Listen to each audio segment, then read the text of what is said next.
Hello everyone, welcome. We are right at the very end of qualifying for the Pan Am Racing 24-hour race. This is going to be pretty epic. This is part one. Part one of how many, we don't know yet, but we're going to work it out as we go. I am joined though by Joe. He's had a hiatus for a little while, but you're back, Joe. How you going? I'm going well, thank you, Nick. Yes, so it's good to be back in the comms box with you, and looking forward to this race. 24 hours brought to us by Pan Am Racing, and yeah, like you say, we try and get as much of this broadcast as possible and bring as much action as we can. Yeah, we'll see what we can do over the 24 hours, but as you can see, it's Petrus in the 301 Ferrari who's leading the way, Ardoin and Herbert, who we're watching at the moment. So it's a Ferrari, Porsche, Ferrari. We'll stick with Herbert until the end. He is almost matching his best time. A 43.482, as you can see at the top of the time, has been the fastest time set by the 301 Ferrari. Who else is... we've got Borges just coming through the final turn now. Apologies for any mispronunciations of names as well. There's quite a few. There's P2 for the 86 Ferrari as well. Nice job from them. Herbert, no, he's not going to improve on his lap, so we'll stick with Ardoin until the end. He's about 5/100ths of a second up on his best time, 43.720, so have to improve a little bit more if he wants to get up onto the front row of the grid. But right now it's a Ferrari front row lockout with Porsche following behind, and that looks like it's the way it's going to stay, with Ardoin bailing on that lap there. Who else is out there to finish off the session? Bendel as well in the 603 Aston Martin. He's just making his way through the final part of the track. Should be noted that this car 301 for a 24-hour race only has two drivers, so Yes. probably a good thing these guys are starting off the front row. It's going to be a hell of an effort between the two of them doing a maximum of 14 hours for one of them. Yeah. So it's going to be a hell of a workout. It's going to be monumental for those guys. But the 301 Porsche will be starting on the front row of the grid. A 1:43.482 was the time to those guys. So that's the team of Pascal Petrus and Alexander Carlier in the Ferrari. The only two-car driver team, as Joe pointed out there. It's going to be a massive effort from those guys. But then we've got Borges, Ardoin, Herbert, Hasselbrock, Zimmerman, Osmanev, Damon, Devine, and Porter. So it's your top 10. Look, probably doesn't necessarily count too much qualifying in a 24-hour race. It's one of those things where it's going to be, just to get us off the grid, and then we'll see how it all unfolds from there. What are you looking forward to most about this one, Joe? Pretty intrigued to see how we go through the first hour and who can survive the race start, and then things will settle down once they get through the first pit stop. My experience with the 24-hour race, really, it's once you get through that initial hectic stage at the start of the race, it does settle down, and you can get into the stints, and you can get into the flow of the race, and it's just a matter of just hitting your fuel loads and your tyre loads, getting through your pit stops, and really it's the last couple of hours when things have kind of shaped out that you really get the good idea of who's where and who's going to fight for a win. So it's with these longer endurance races, it's very much big hectic start, settle down in the middle, and then the story plays out. Who has dramas, who gets penalties, who has disconnects and issues like that. So there's a lot to play out. It is a big challenge, but it is some pretty awesome racing in itself. Yeah, we'll try and bring those stories as we go through the race.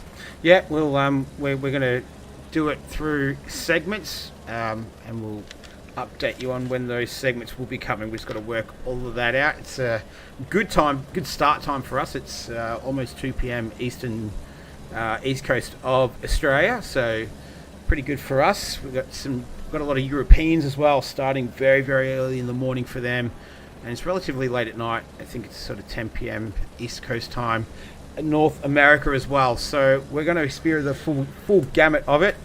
A little bit of housekeeping, so just in terms of race structure with just under 90 seconds left to go. So no mandatory pit stops. Refueling, of course, is allowed.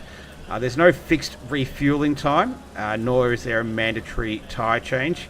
You wouldn't think that would be required anyway. So mandatory brake changes, yes. So there will be a mandatory brake change required during the race. There's no pit window.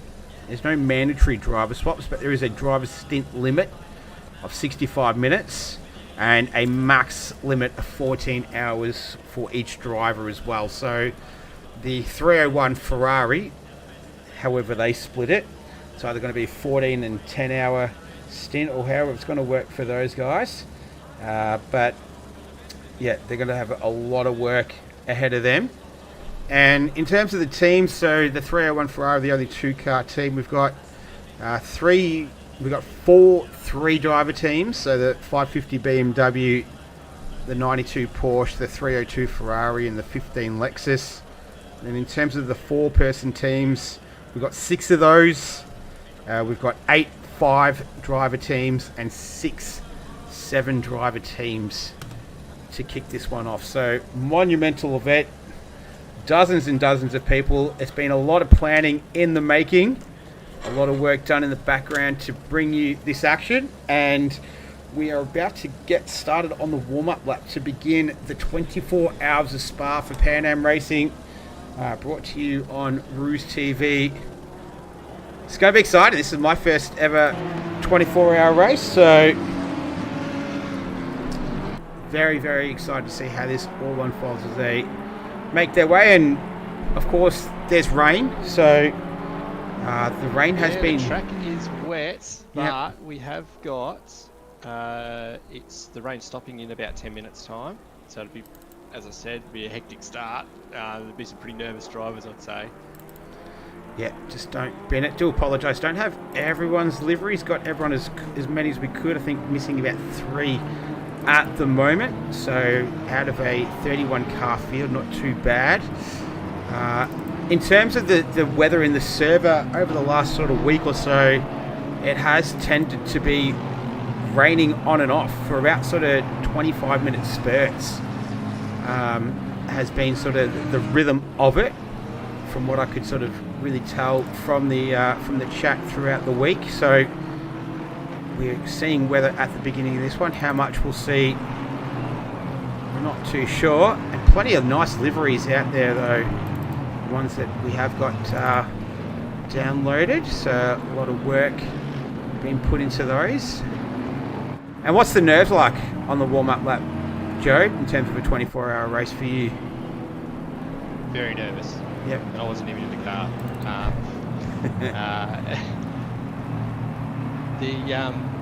This bit of rain here, that will just add to it, just compounds it. You just want to get through the first stint at least, and without any dramas, without any damage, and you need to go through the next pit stop or anything like that. Or else you just fall behind at the start, and you may not recover it, especially in a race without safety cars. So I hope everyone's got the wet tyres on. It does look like it's wet enough for that. It sounds like from practice that it has rained. It's rained enough to require a pit stop for wets, and which just throws up so much with strategy and things like that. So it definitely adds a pretty awesome dimension to all of this, and this will be a very interesting start, that's for sure. Awesome for us, perhaps not so much for the drivers. We've got Brown going to be starting in the pits there.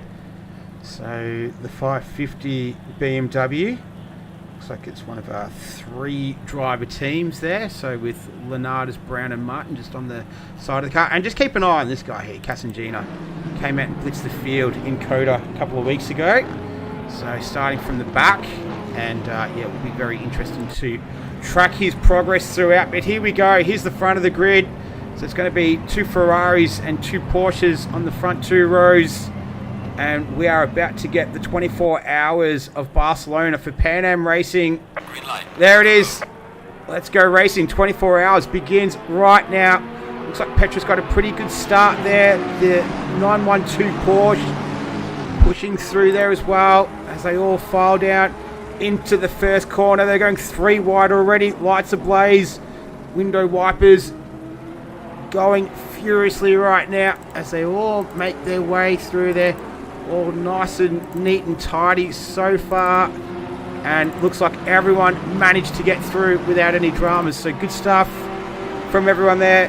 Lap 1, turn 1 of a 24-hour race. You're definitely not going to win it there. Got a few cars already sliding back. We've got a few cars gaining positions at the moment. There's the McLaren and Aston Martin, Hasselbrock, the 969 McLaren in the background there. The Honda belonging... Oh, we got a Ferrari off. That's Petrus. Let's see if I can grab a replay of that. There was Bud Flores was involved in that as well in the Lexus. Apart from a little bit of contact, there's another car, an Aston that's off, and there's a bit of nose to tail contact further through the field. Yeah, just a slight touch there. Yeah, that was Lud Flores in the Lexus as well. He made his way back on the track, and we're almost back to live pictures right now. So Petrus filtered back all the way to the rear of the pack by the looks of things. And we're back to live images. So it's Borges in the 86 Ferrari leading the way. We've got the 969 McLaren and the 420 Honda there battling it out for 5th and 6th. And everyone else filtering through to complete the first lap of 24 hours. Some big movers and shakers already. Some more filtering through 14 and 15. Full credit to these guys for that first lap. In these conditions, it's very tricky. They were 3 and 4 wide through the first.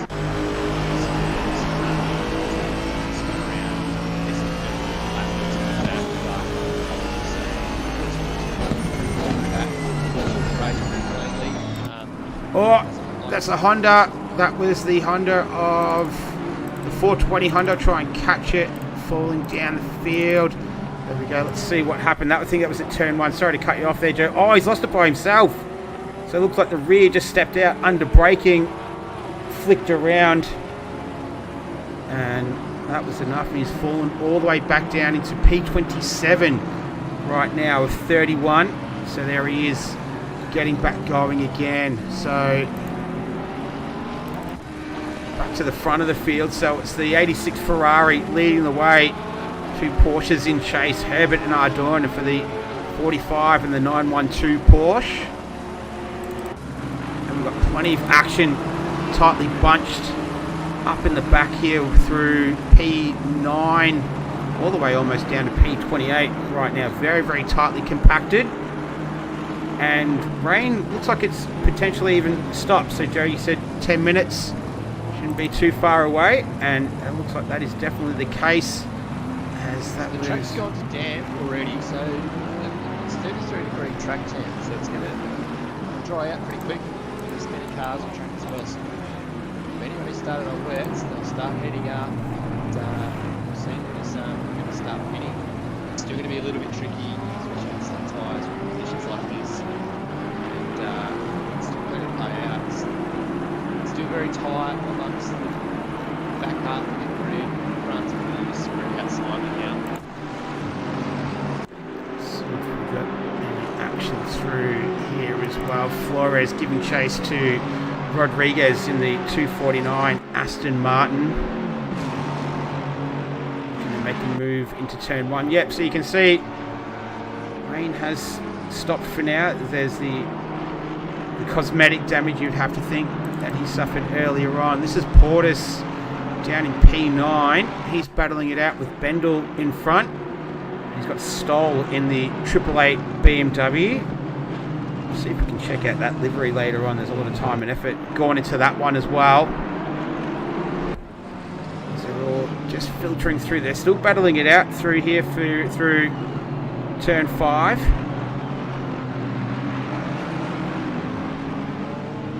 And looks like Stoll has just managed to win that battle for now. Casangina started down in 23rd. Has already moved his way up into P15 right now. So he's jumped up 8 spots already. He's on the charge. And that's the 302 Ferrari. And that's belonging to... We'll see if we can catch a replay of what happened there.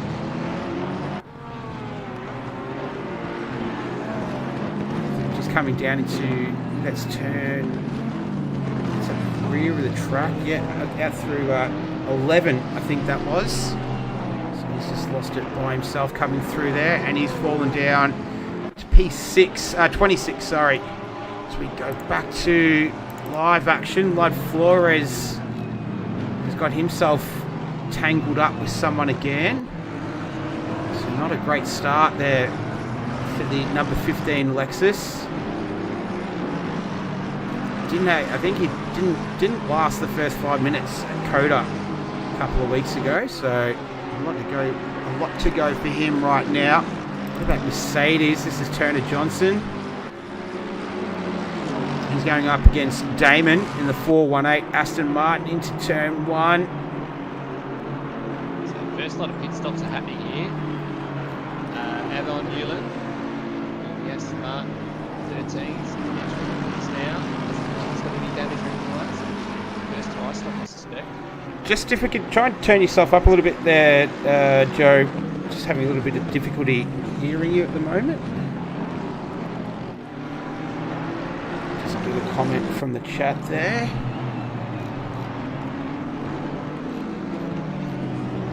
Welcome everyone as well. Hopefully that has helped. Oh, a lot better. Yes, coming through a lot clearer now. All right, thanks to Nando Latenzio, one of our Rouge drivers there, PC League, letting us know. Awesome. So you were saying about car 13, Newland has made his pit stop. So he's just made the first one to pit.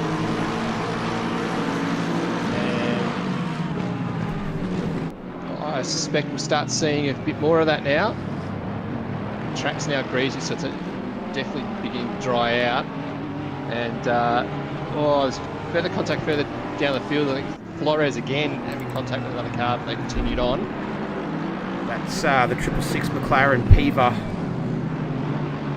18th and 19th, they've got Petrus there as well, the 301 Ferrari coming through, and Johnson and Damon still battling out. Johnson, I think that's the ZR Boys team. Yeah, it is. He manages to get through, and the Ferrari running a little bit wide there through the final turn as we see another car making their way into the pits. Oh, what's happened to Vanderbilt? No, he's not under yellow. That's just making his way. Holmes is in there as well. Solstick is 2. So track is greasy as Joe pointed out. 27 degrees air temperature, 33 degrees track right now. We've got some very tight racing right now in 8th, 9th and 10th. So that's the 298 Aston Martin of Osmanov.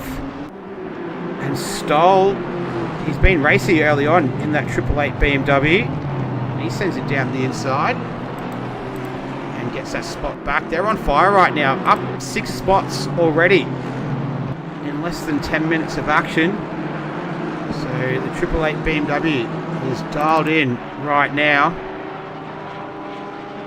Portis in the 52 Ferrari sending it down the inside of Osmanov. Moves himself up into P9 right now. Chris Rise saying started on dries. Which team are you in, Chris Rise? It's going to be a tricky one to track throughout the race, but we'll get there in the end. This is Rodriguez and Osmanov. So he's already lost one spot, and he's going to make his way into the pit. So another car deciding now is the time to pit. This is Hasselbrock in the 969 McLaren. He's chasing down Ardoin in the 912 Ferrari. So they're in 4th and 5th right now. Borges is our race leader in the 86 Ferrari. And there's a 15-second penalty to Flores. Not having a good time of it. So that might have come from race control. So we get that one confirmed. Yep, there is live stewarding for this race as well. So there's live stewarding. Drivers have up to 24 hours post-race to log any incidents that they want investigated, but we do have live and post-race stewarding as well. So while Joe chases that one down, this is Bendel up the inside of Devine in the 911 Porsche. That's for P6 and 7. Track is still greasy right now. That 888 BMW lurking up on the rear of Devine right now.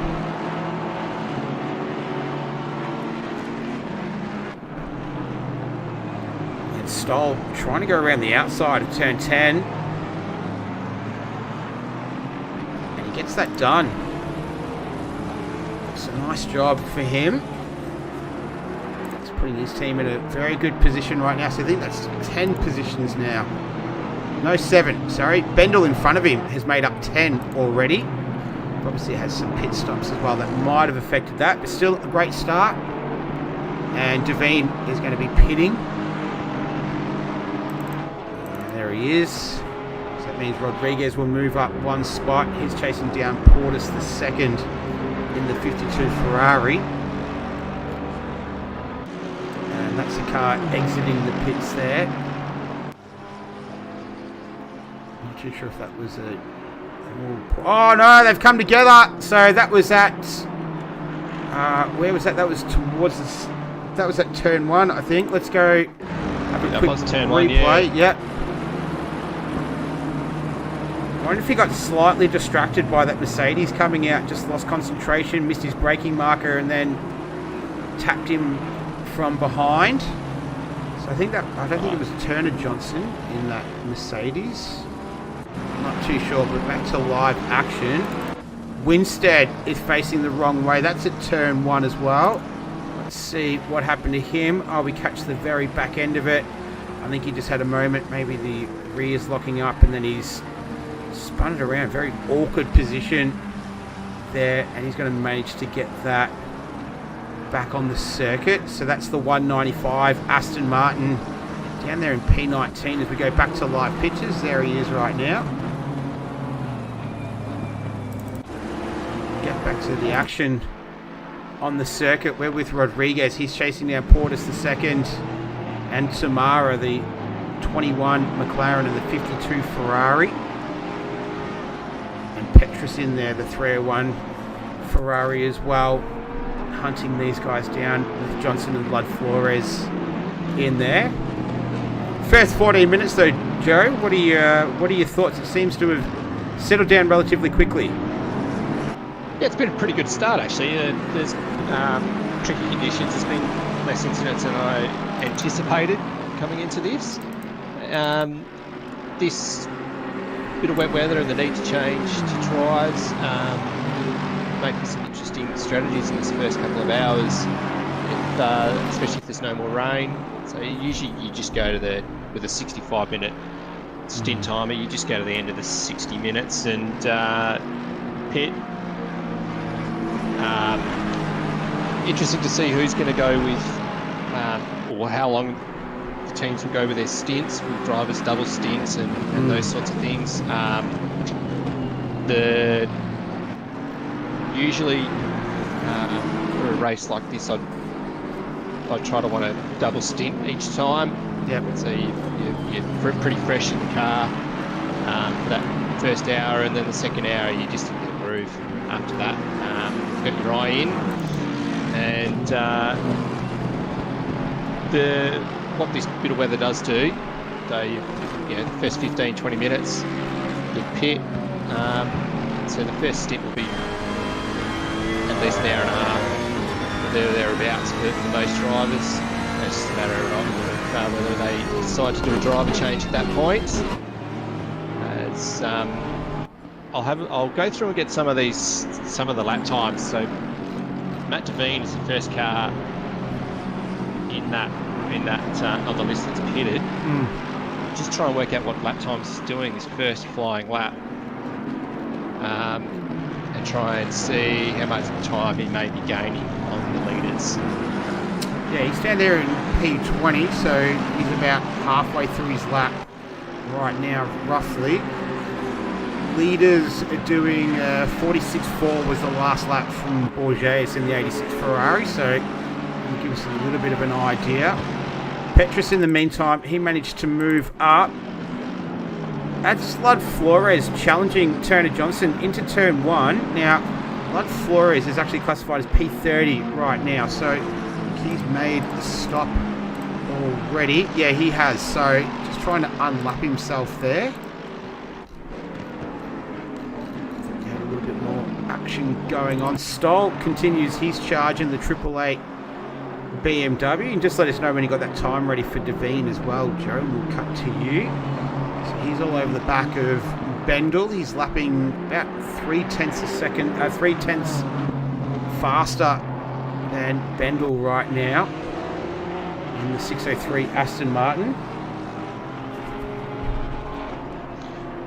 So that was Matt's quickest lap of the race with a 46.6.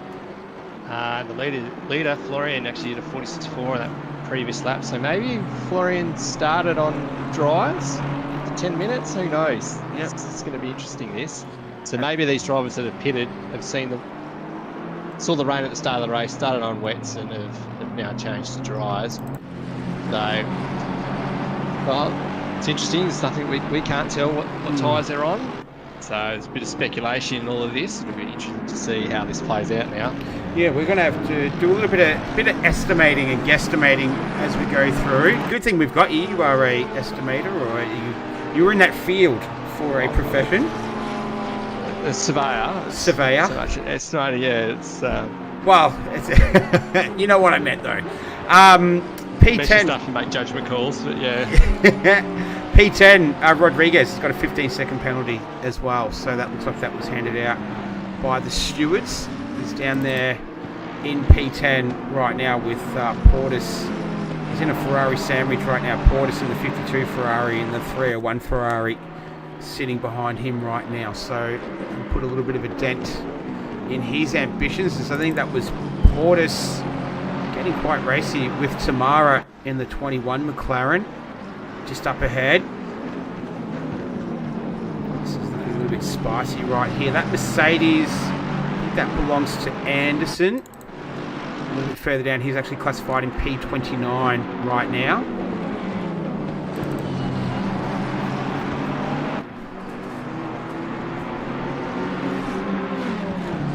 So we head up through turn 9. That was the Aston Martin Rodriguez climbing all over the inside there of the curb using what was available to him. The 301 Ferrari just sneaks through.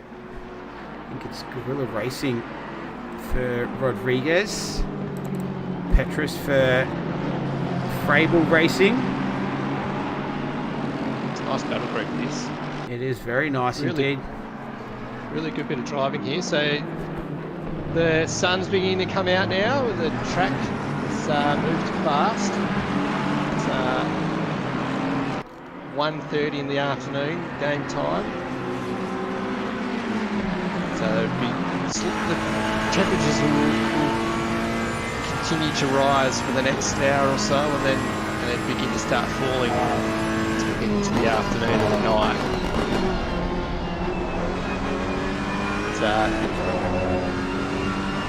It's been a good start. The leaders just coming up into the back end of the field with the drivers that have already pitted.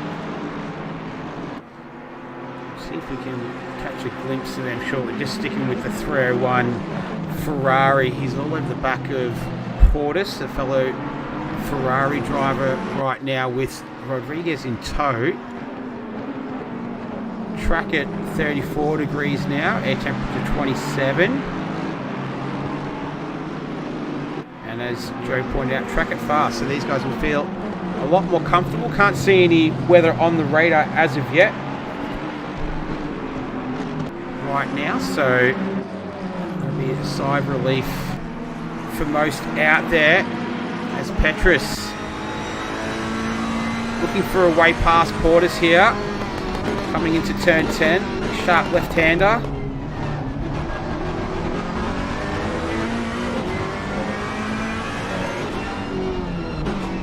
This was our pole sitter, so a little bit of difficulties to begin with this one.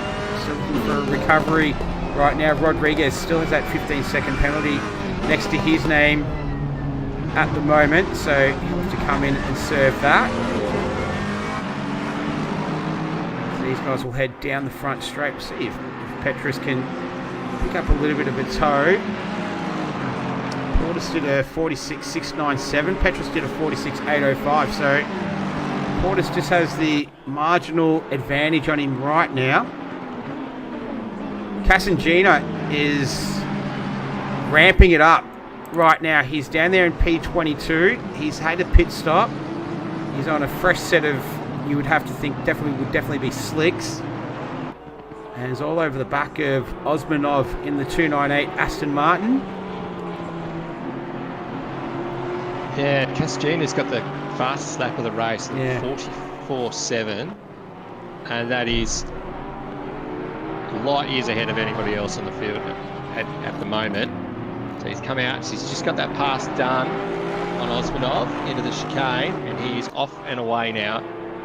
He's got a fair bit of clear track ahead of him, and I'll track what sort of times he's going to pull out now.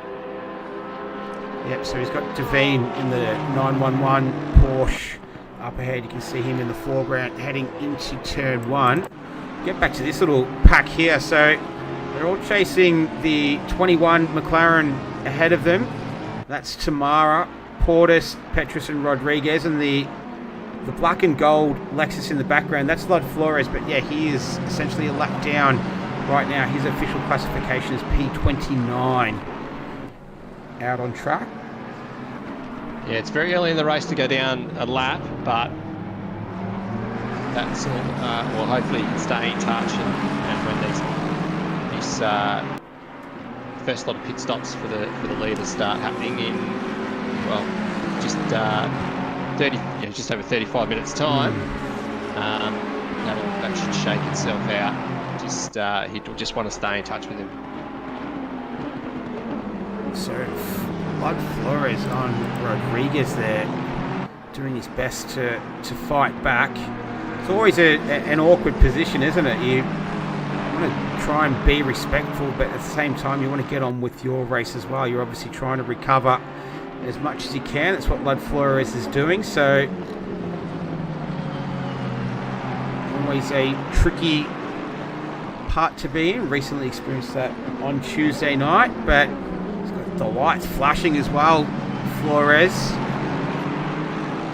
he's a man in a hurry. We'll have a quick look at this. Burn managed to get past Solstick.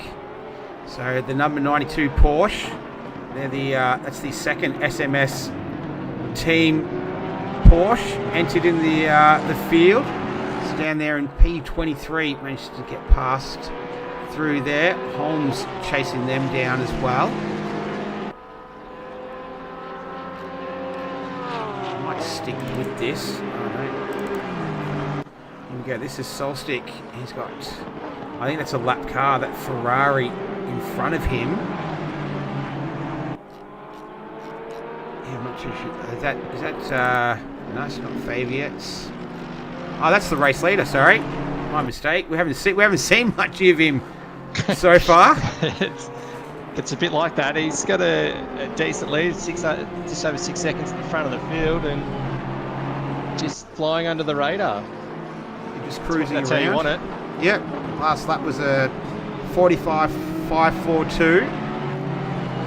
So just cruising around. His best is a 45.467. So feeling very comfortable right now in the lead. Herbert Zimmerman Hasselbrock, Ardorn, Stoll, Bendel, Tamara, Portis and Petrus. That's your top 10 right now. We've still got all 31 runners. Almost coming up to the end of the first half an hour. With many more half an hour blocks still to go.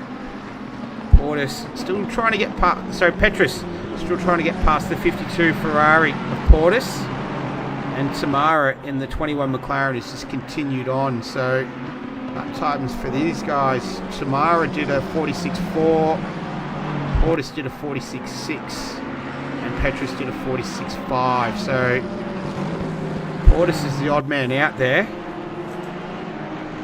But is doing a good job of keeping the 301 Ferrari behind him. It looks like Lud Flores has managed to get past Rodriguez as well. Retro Coffin, P1 just pulling a Max Verstappen right now. If something goes wrong, you're going to be the audience curse, not the commentator curse. And track completely dry right now, classified as fast. No rain on the radar as we speak for at least the next half an hour. So conditions are going to stay pretty good. Had a bit of rain at the beginning, but this one is settling into a really nice rhythm right now.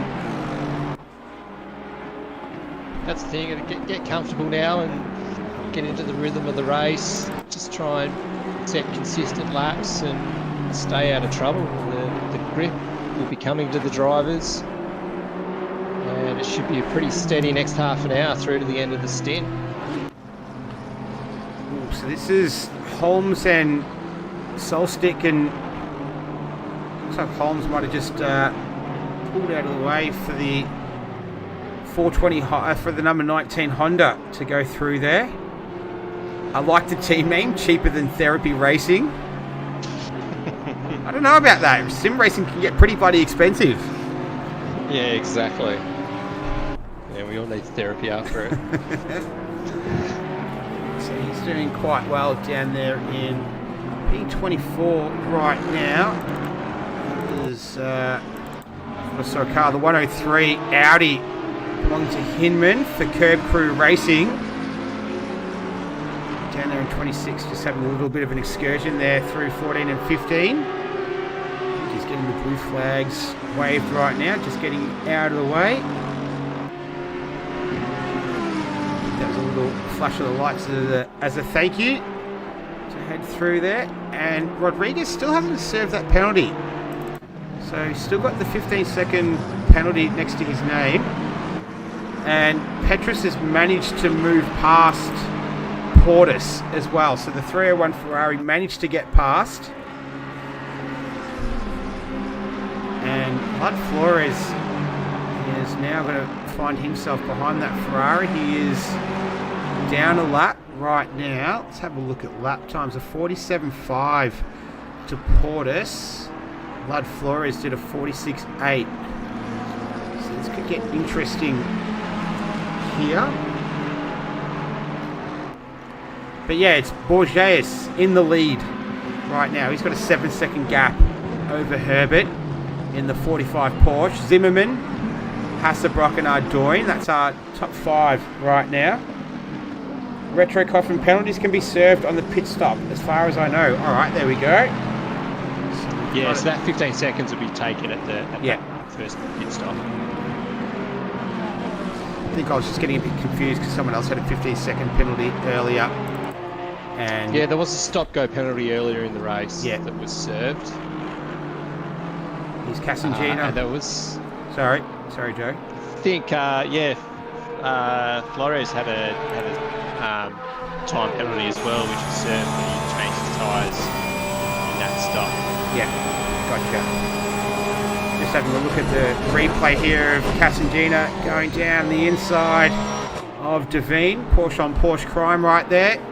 So he moves himself up in the 93 Porsche up to P20 right now. His last lap around was the fastest of the race at 44.505. So just trying to have a look and see if there's anyone else who's even come close to a 44. It doesn't look like it. Only car in the 44s right now is Casangina, so keep an eye on him down there in P20 right now. He's got Devine behind him. In the meantime, we're back to this little battle pack right now. These are the closest cars on circuit. I'll go hunting for a little bit more action. They're all pretty similar pace, this group of cars. They're all fighting, but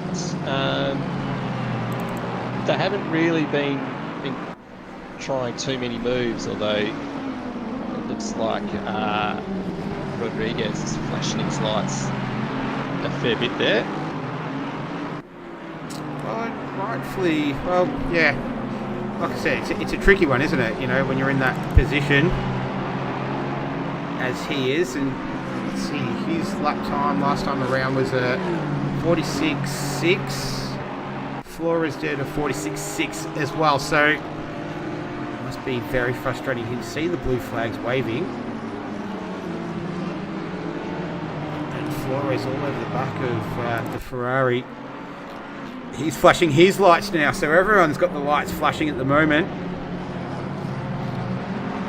They're down there in 9th, 10th and 11th. Flores out of position though. He's in 28th. Petrus making a little bit of ground in the 301 Ferrari. Let's see if he can wind it up. Try and inch a little bit closer to Tamara in the 21 McLaren just up ahead. These two cars just sit on the edge of the top 10 in the very, very, very early stages of this one. And that McLaren definitely has the top end speed and put it to good use there over the Ferrari, which is definitely no slouch. He had a little bit of trouble there coming off turn 2, and that's opened it up beautifully for Petrus. And he's going to be able to send it down the inside there. Get it done for turn 4, a long right-hander. The left-hand side of the car's tyres taking absolute pounding around here. And he's done that nicely. So Petrus, a little bit of good fortune early in this one. 301 Ferrari for Frable Racing moves into P8. And so does that open up an opportunity for Portis on Tamara? Have to wait and see. The other Ferrari, the 302 Ferrari, the sister car to the 301. He's got Turner Johnson in the 720 Mercedes. They're in 12th and 13th.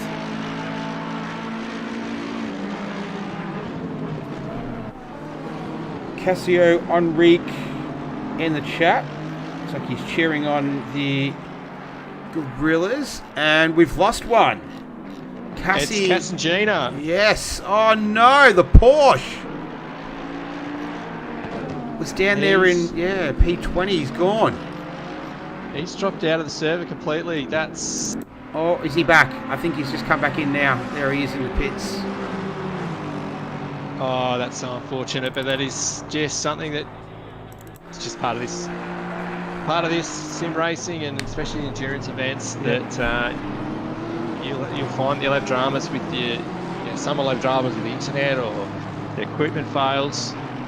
Unfortunately, it's just part of it. It's part of racing.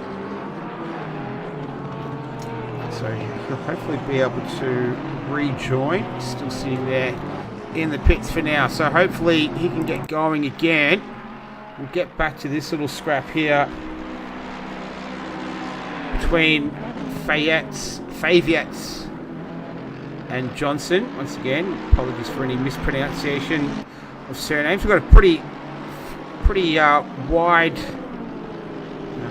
spanning entry list across all parts of the globe, Australia included. We've got some Australian representatives, but plenty of Europeans, plenty of North Americans, South Americans as well.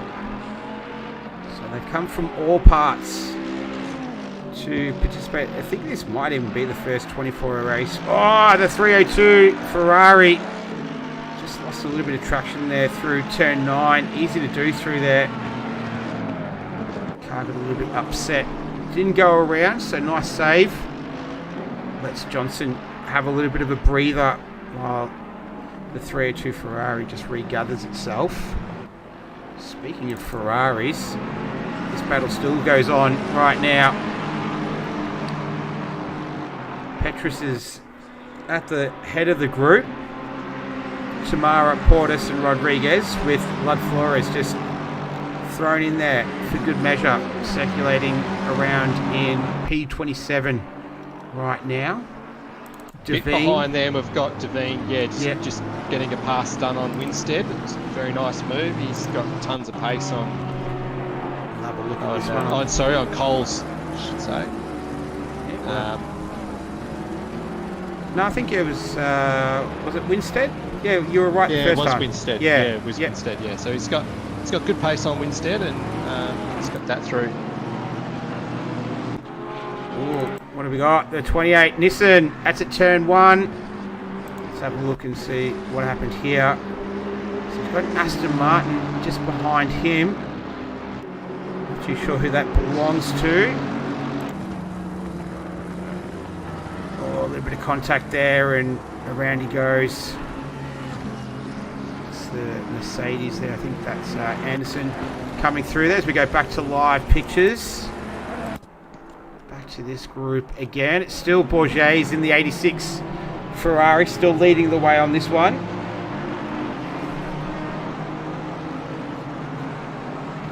And we've got a couple of little battles starting to bubble along right now. These guys have been going at it for a while. Oh no, we've had contact here between the 302 Ferrari and the 720 McLaren. Let's see what happened here. I think this is coming into turn 10. And he's going to try and get a move up the inside. Just captures the rear quarter panel, and that was enough to turn Johnson around. Who is now in P13. The 302 Ferrari moved up into P12.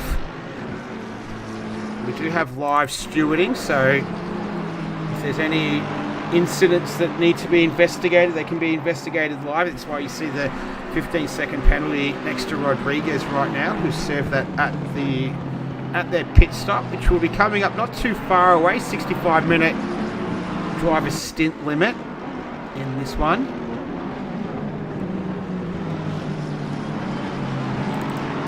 Portis inching a little bit closer to the 21 McLaren. So a 46.4 was his last lap. Portis did a 46.6. So a couple of tenths in it between Tamara and Portis right now. Lud Flores, just here's the cork in the bottle right now. This is Osmanov on Winstead.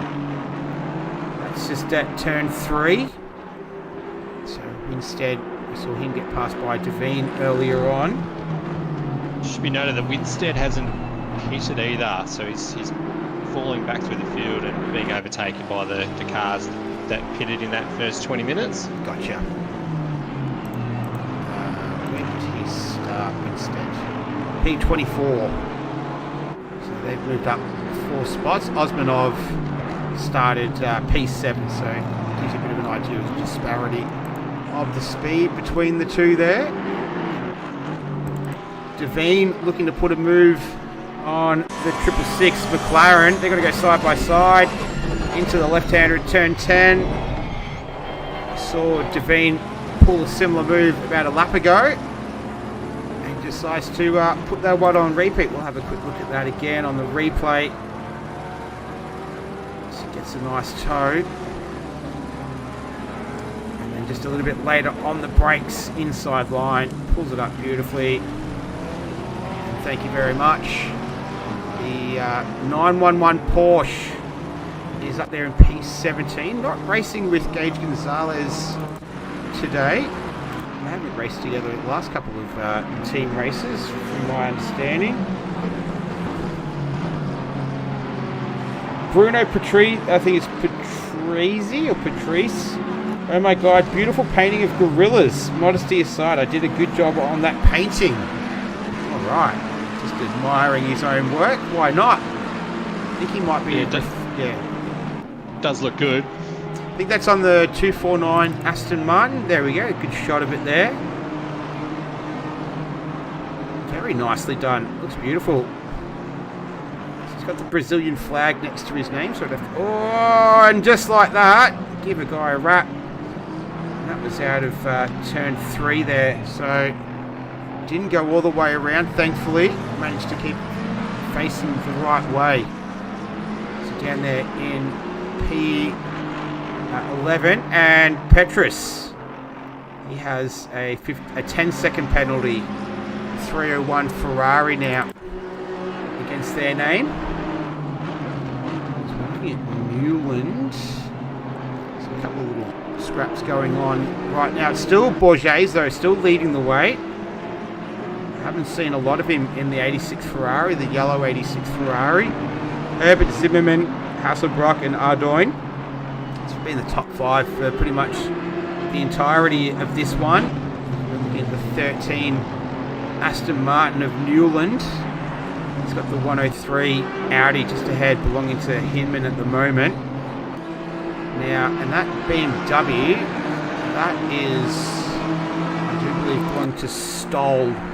It is, so he's down there in P, he's up in P6, so he's ahead of these guys. Probably have some blue flags waving. There's the 666 McLaren decides to come in for a pit stop. The Speed and Demons team, 666. I wonder if they've just left it all black on purpose. Hence the name and the car number, perhaps. What are you looking at, Joe? What do you think? What are your thoughts so far? I've just gone on board with Borges to see how he's tracking on his lap. He was catching the back of Matt Byrne, car 92 in 22nd, and grabbed the curb, the left-hander through turn 2, and just about sent him into the sand. So a bit of a hairy moment for the leader. He's just coming up on a trio of lap cars as well. I think he's just coming towards it the last 18 minutes of his stint on these set of tyres. You just see him beginning to struggle a little bit under brakes, the last part of the braking zone.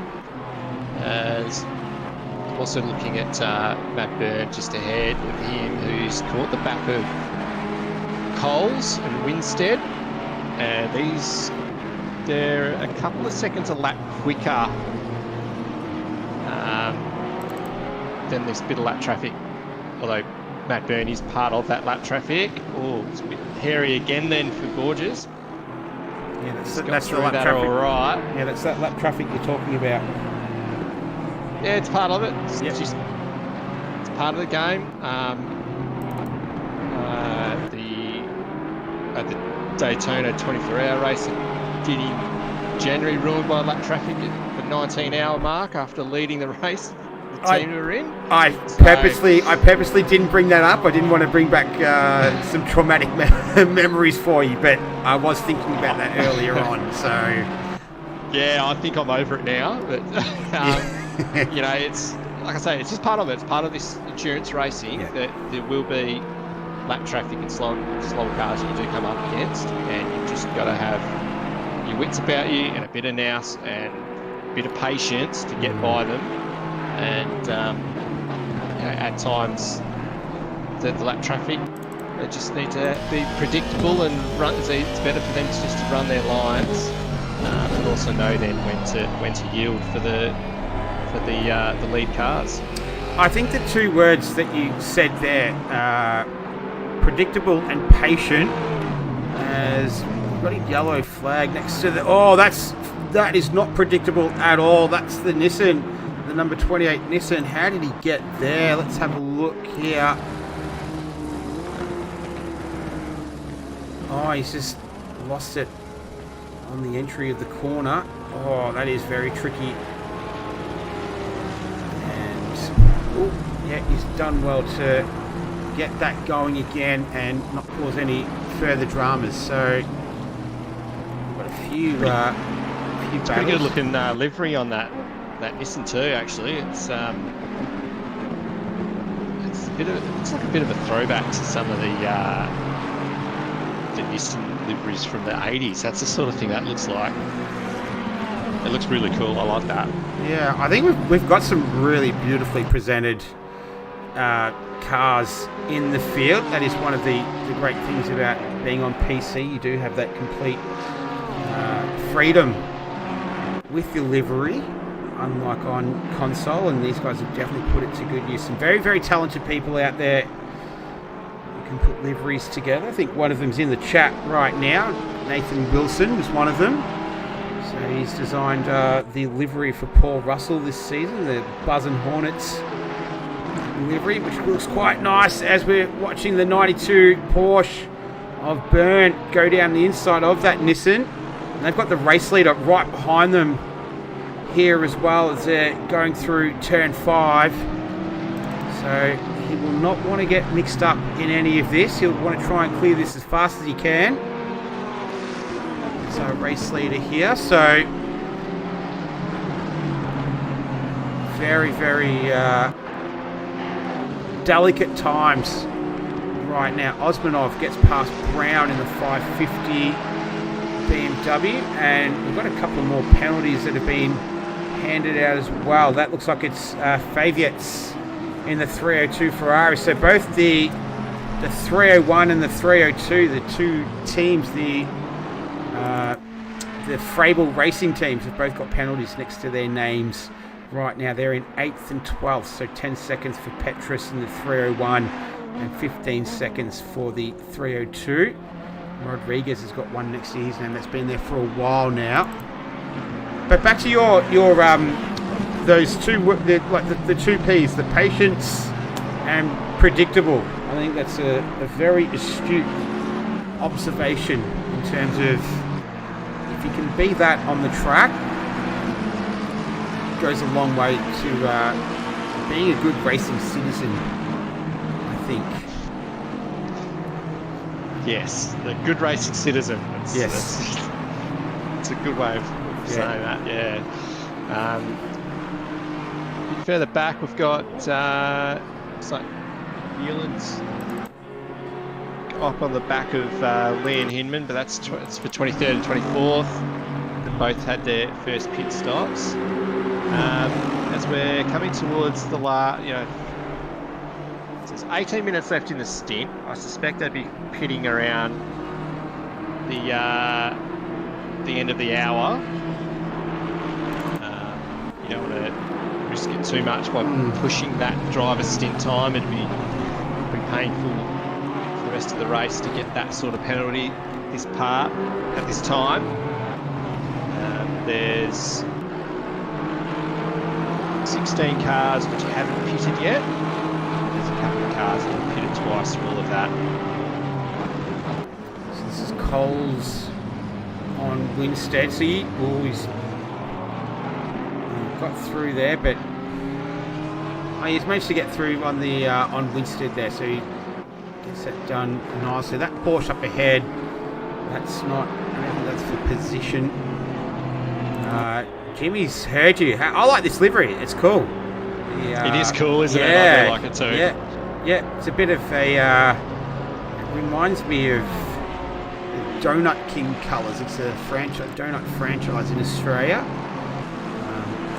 But there you go. That's the JD for kids. I'm liking it. It's a bit of a throwback to the BAR. Remember when they did the. The split livery back in the day. Yeah, long time ago now.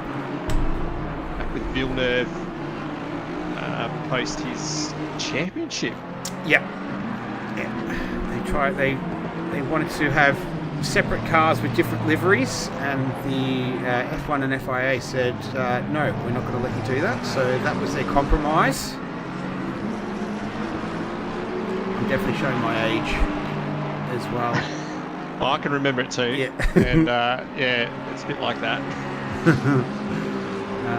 Looks like Vanderbilt gets through there because Jimmy's in the pits. Newland still hunting down Hinman in the 103 Audi right now. We're almost towards the edge of the first hour of the race, and as Joe was pointing out, shortly see the first round of pit stops, of race standard pit stop, 65 minutes stint is what we've got in the race right now. Hello to everyone in the audience as well. I'm seeing plenty of chat going on, different time zones for everyone all involved, so thanks for sticking with us. Sky 194, Bruno's in there, Nathan Wilson, Retro Coffin, what else have we got in there? Chris Rise was in there, Nando Latenzio, AJS,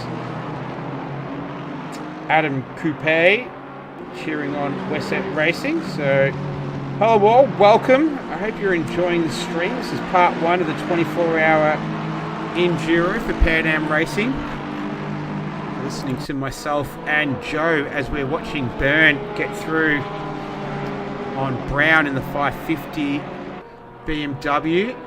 Get back to Rodriguez hunting down the Ferrari, the 52 of the number 52 Ferrari of Portis the second. That last lap around, Rodriguez had a significant advantage, over half a second faster.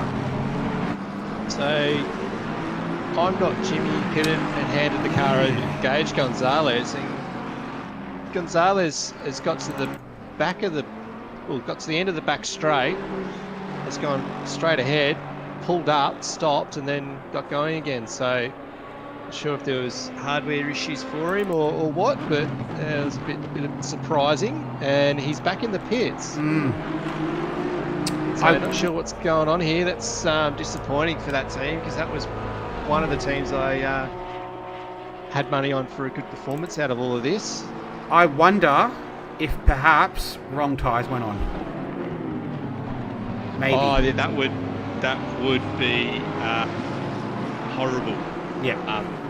And it's very easy to do in ACC. It's a steep learning curve with some of these things, and having a list of pit stops set up within your pit strategies, and trying to account for any situation, and adjusting tyre pressures, temperatures change throughout the stints, throughout the race, and having these things in there. So the teams with only 2 or 3 drivers are the ones which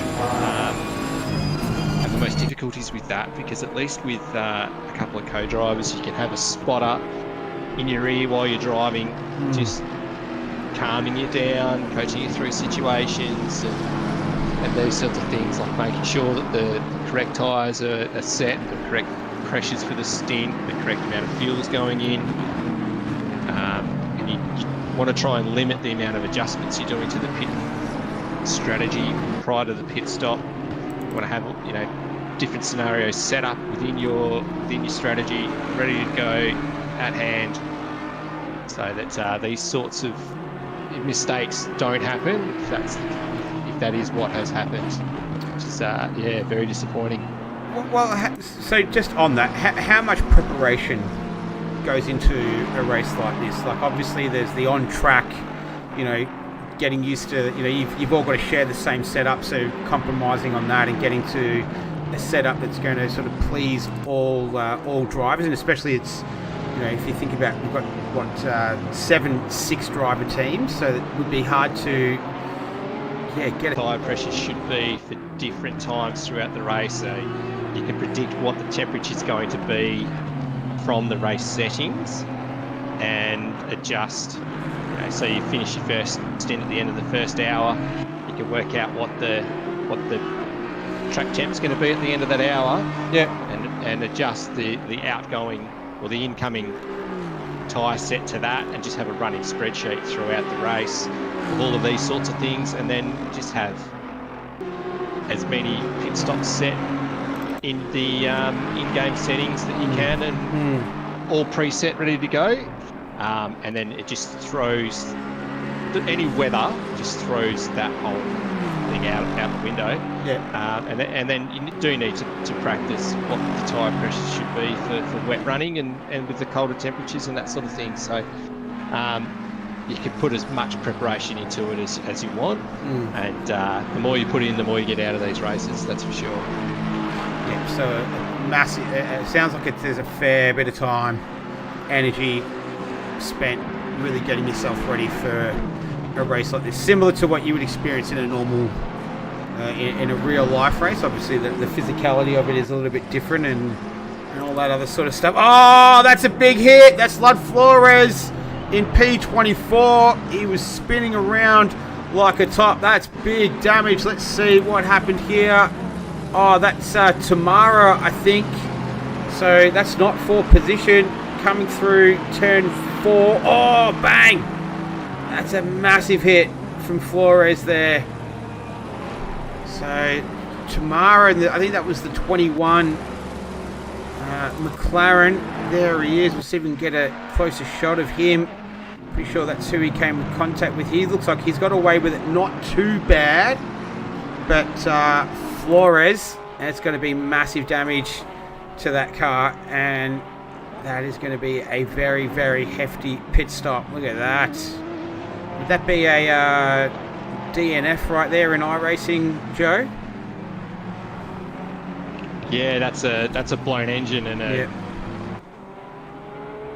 a call to race control to there's actually some leagues don't allow you to exit, so that's a call to race control to move you to the pits on that one. That's a massive hit. Yeah, that was huge. So he'd already had some difficulties to begin the race, and the 15 Lexus, he's going to have to spend a fair bit of time there in the pits. Just to answer the question to Bruno, yes, the racing time is in one scale, so we will not move any faster than a second at a time around here. And speaking of, we might have a bit of weather coming in about half an hour. Track conditions, it's at optimum right now, 34 degrees, but on my radar we're looking at possibly rain in about half an hour. So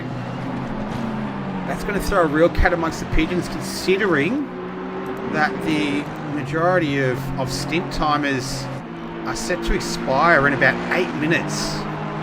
So that's going to put a lot of teams on the back foot. Just trying to have a look. There is a couple which it'll be touch and go that have their stint timer finishing in about 20 minutes.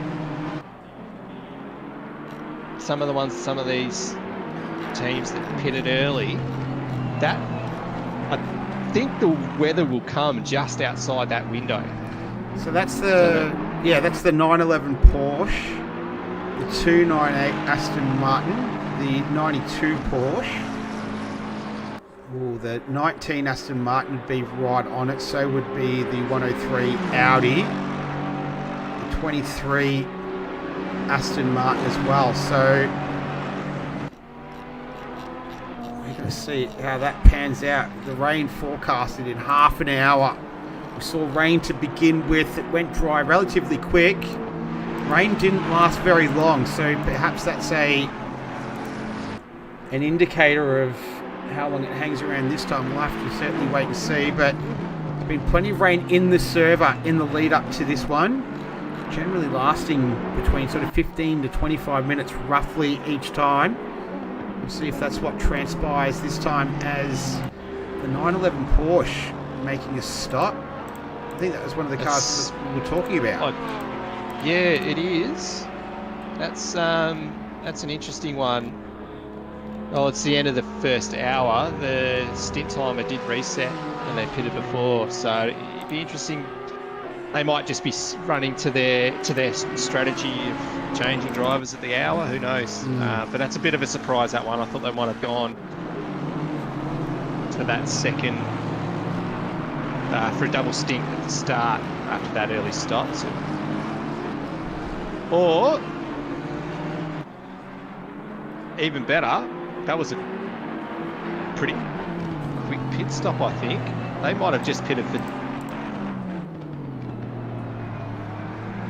for a bit of fuel. That was a 17-second pit stop time. So this could be a bit of a masterstroke by this particular team, where they should still be on the lead lap. They'll be a lap down, I think.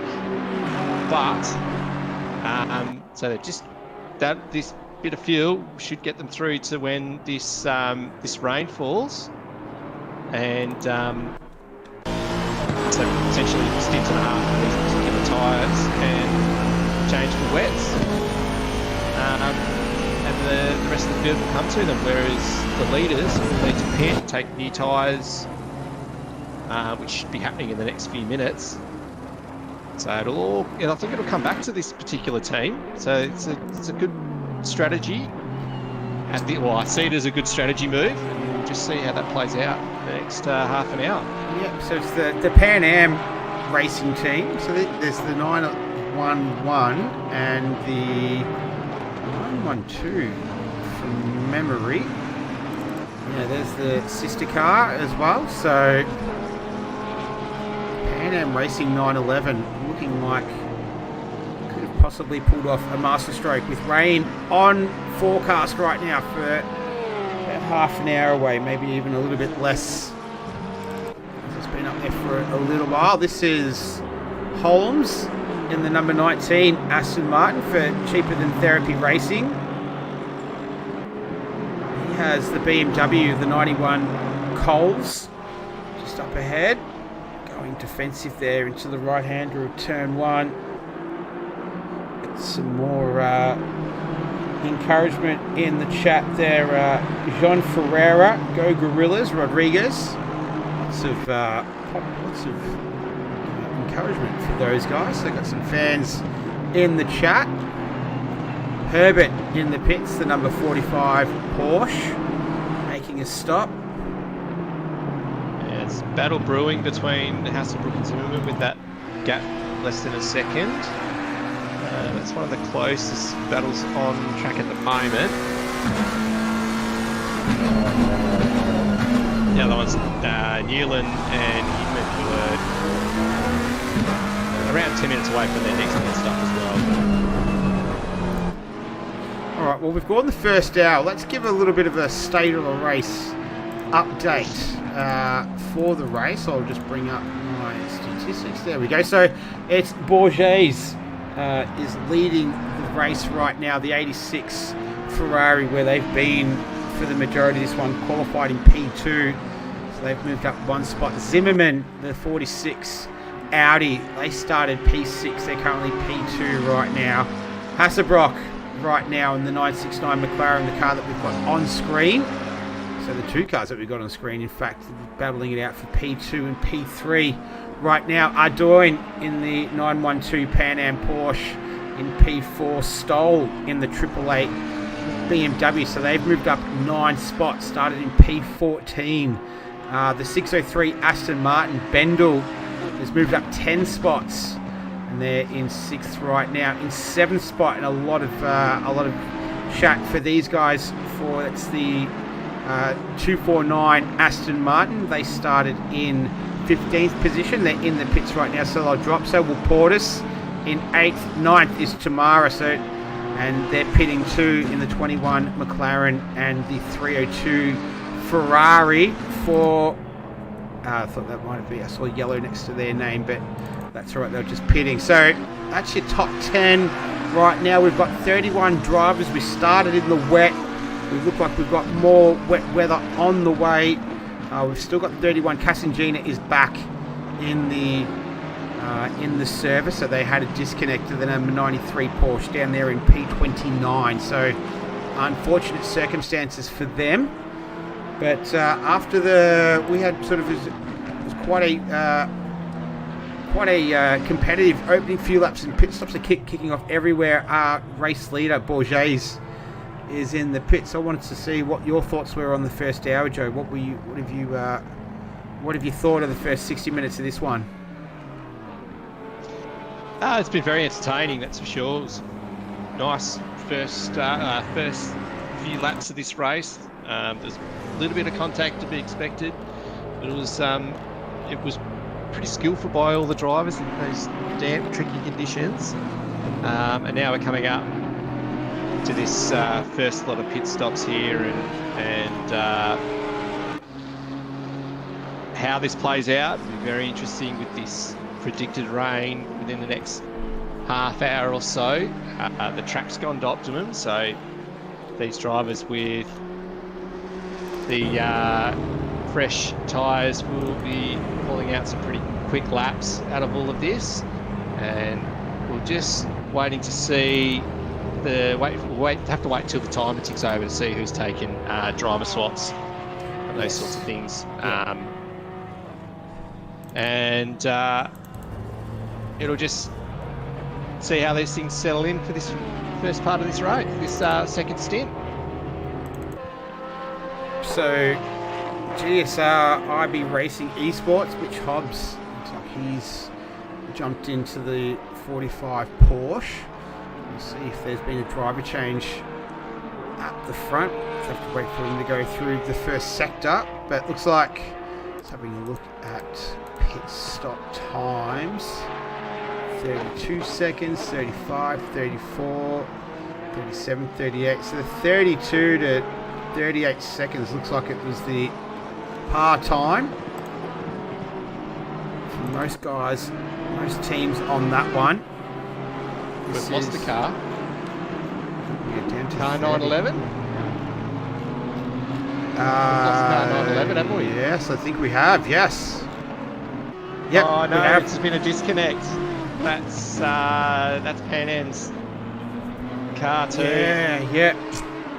That was that. They were looking to be in a really good spot as well. That was Devine was in the car. Yeah, that was. Oh, that's disappointing. It was raining 10 minutes. It's just tipped over.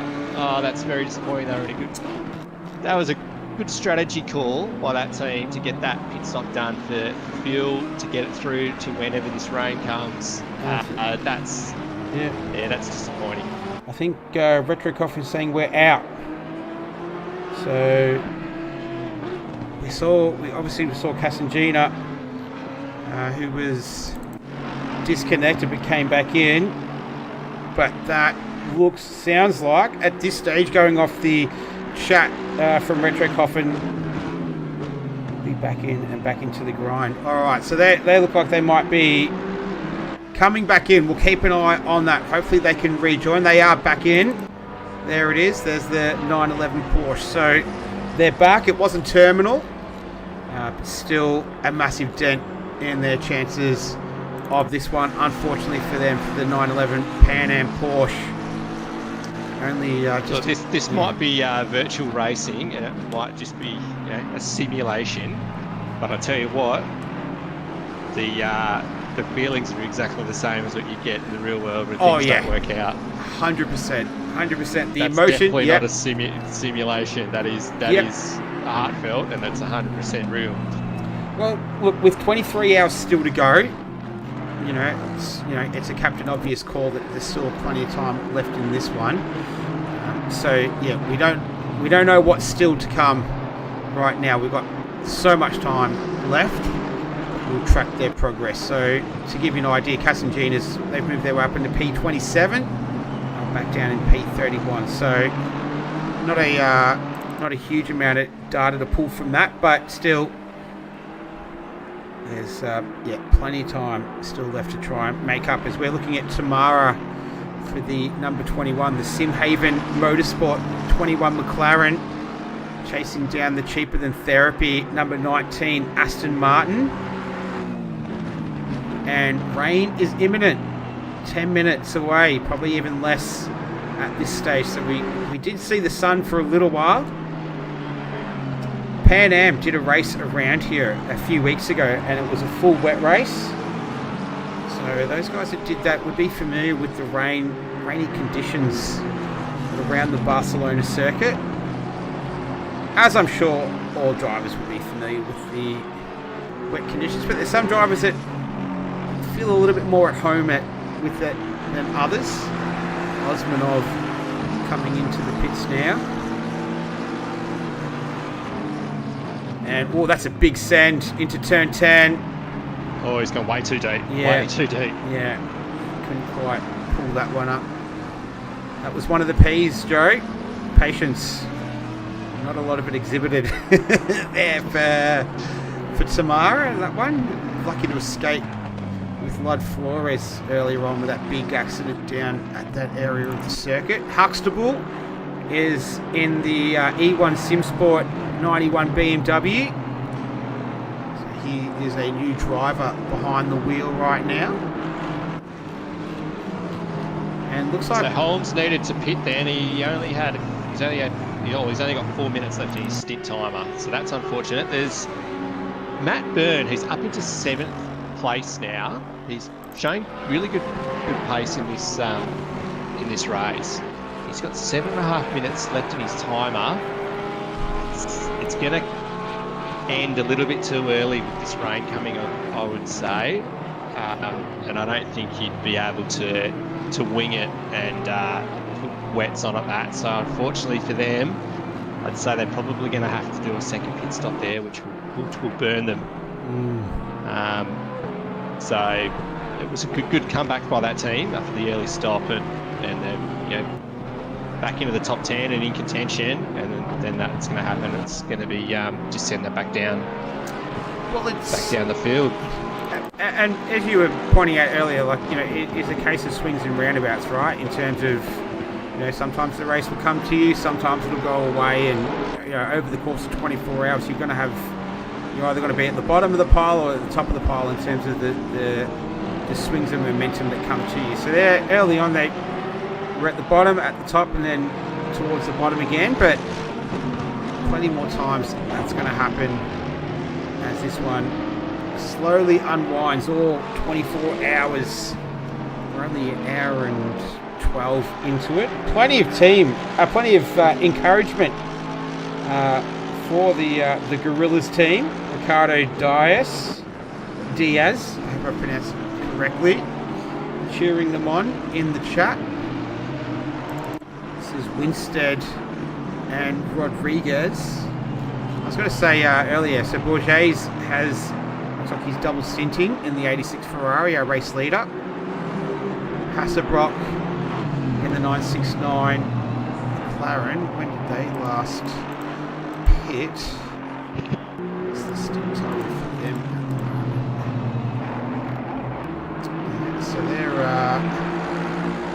so he's double stinting, and then Mitch Hobbs is in the car for the 45 Porsche. As looking at Winstead going side by side through turn 12 there. The Aston Martin belonging to Rodriguez, cheaper than Therapy Racing. Westet Racing is Landon Winstead, who's representing them today. Lights starting to have a little bit more of an effect. Rain less than 10 minutes away, so it'll be our second bit of weather that we've already experienced in the very early stages of this one. The forecasted weather does keep changing. It's going from cloud rain, and then it was rain increasing. Now it's saying rain decreasing in 30 minutes. So who knows here? This could work out that you don't need to, one might not get wet enough that you need to change tyres. So that could work. Maybe it's Melbourne weather. Sorry, it's what? Sorry? Maybe it's Melbourne weather. Yeah, exactly. We get 4 seasons in one day around here. Yeah, well, we'll keep an eye on it. 4 seasons in an hour. 4 seasons in half an hour or so. Yeah, that's not far from the truth. Well, we'll keep an eye on it. That's all we can really do is we'll try and keep everyone across it. Track's still at optimum conditions. 33 degrees track temperature, 27 degrees air temperature. The Pan Am Racing 912 Porsche is all over the back of the 888 BMW, belonging to MW Teckle Sports Group.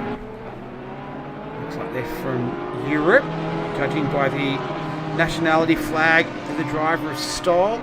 So they head down the front straight, go on board, we'll have a look with him. BMW Ardoin to go defensive. Covers off the inside of the turn very nicely. And continues on. So that was some nice driving there from Ardoin, who I think is double stinting. He started the race in the car. So doing a great job up there in P4 right now. He's got a fellow Porsche driver, Mitch Hobbs, in the 45 Porsche up there in P3. And Hinman, what happened to Hinman? He's dropped a couple of spots, I think. He's just exiting pit. Out of the pits, yep, sorry, my mistake.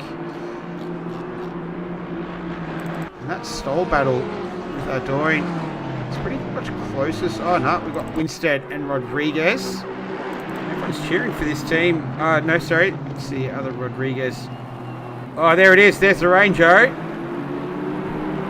So almost instantaneously it's appeared. And there it is, window wipers on. And might not be around for long. You just need to stay off the curbs and keep and hope that you can keep heat the tyres and the grip up, and there shouldn't be the need to pit. But you never know. But I'd be wanting to try and stay out and not react to the weather until it becomes wet. Well, it says that it's going to hang around for 10 minutes. Track's going to greasy. So it's already moved along from optimum as what it was. And the weather forecast is saying it should hang around for about 10 minutes. So at the moment that would be around about 5 or 6 laps under these conditions. As Burns says, no, I don't want a piece of it. What's their stint timer for Burn? So it's just down to a minute. So he's yeah. Good timing for that. You did call that, Joe. Sorry, you called that earlier on. So my apologies for that. They're just out of sequence with a lot of the cars that are around. That was a really good stint. As someone else, that's Petrus pinning as well. I just hope that they're not reacting to the weather here, with it just raining, and they're just going to pit for wets. I do hope they try and stick with it until it becomes the track becomes wet, rather than just reacting to the rain. You can get around with slick tyres. Probably the car or the team that's in the best position there was that 92 Porsche Burn. You could click the tyre pressures up a couple of clicks trying to get the tyre pressures a little bit higher at the start of this stint where it is wet. And it's not like we don't have any insight into the weather, anything different than these guys as well. So that they would all be able to communicate that to the drivers out there too. So and they're probably all having these kind of discussions as well. To the drivers out there, can you cope with these conditions for 5 or 6 laps?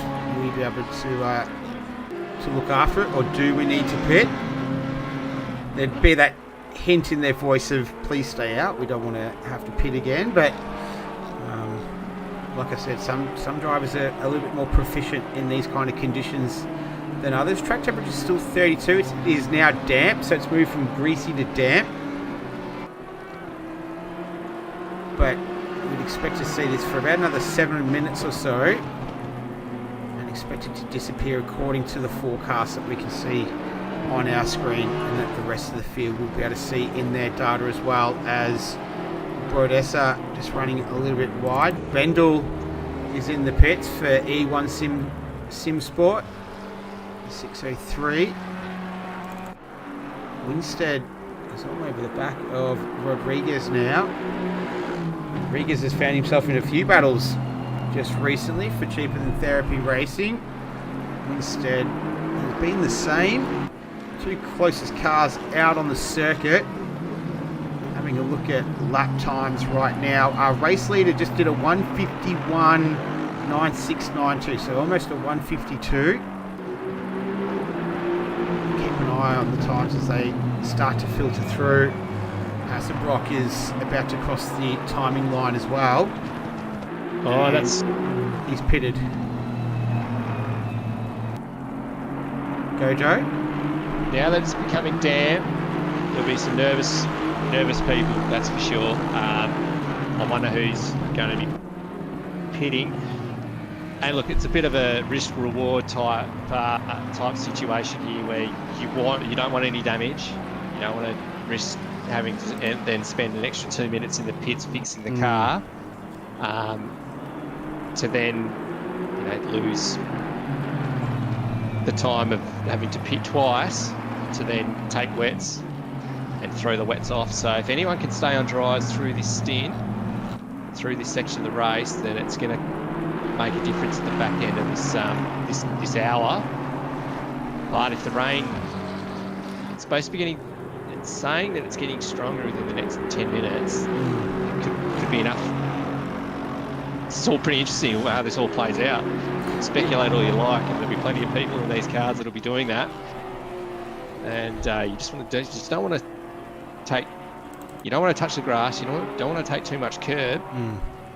Be turning the TC and ABS up and having a good crack at it. That's for sure. In your opinion, is there any cars that you think would handle these conditions a bit better than others? Would this be more suited to a rear engine car or a front engine car? Or is there any, to your knowledge, do you think there's any sort of advantage one way or the other to any particular type of car? No, I don't think so. I think it's more the organic component. That's the bit that needs to be in tune with what's going on. Sorry to cut you off. 550. That's E. Brown. They've been disqualified for speeding in the pit lane. So for 10 Racing, that's Leonardis, Brown and Martin, they have been disqualified. Speeding in the pit lane. Flashed up on my screen. So that is devastating, considering it's 90-minute mark coming up in this one, and disqualification for them. So that's horrible. Oh, that's devastating. As you said, the racing may be virtual, but the emotions are real, and the time and energy that they would have put into that, as well as these two are bumping. This is Tamara and Rodriguez. And there's more of it. That's not a great spot to finish up. Let's just see how that all came about. So this is at the coming through 13, 14 and 15.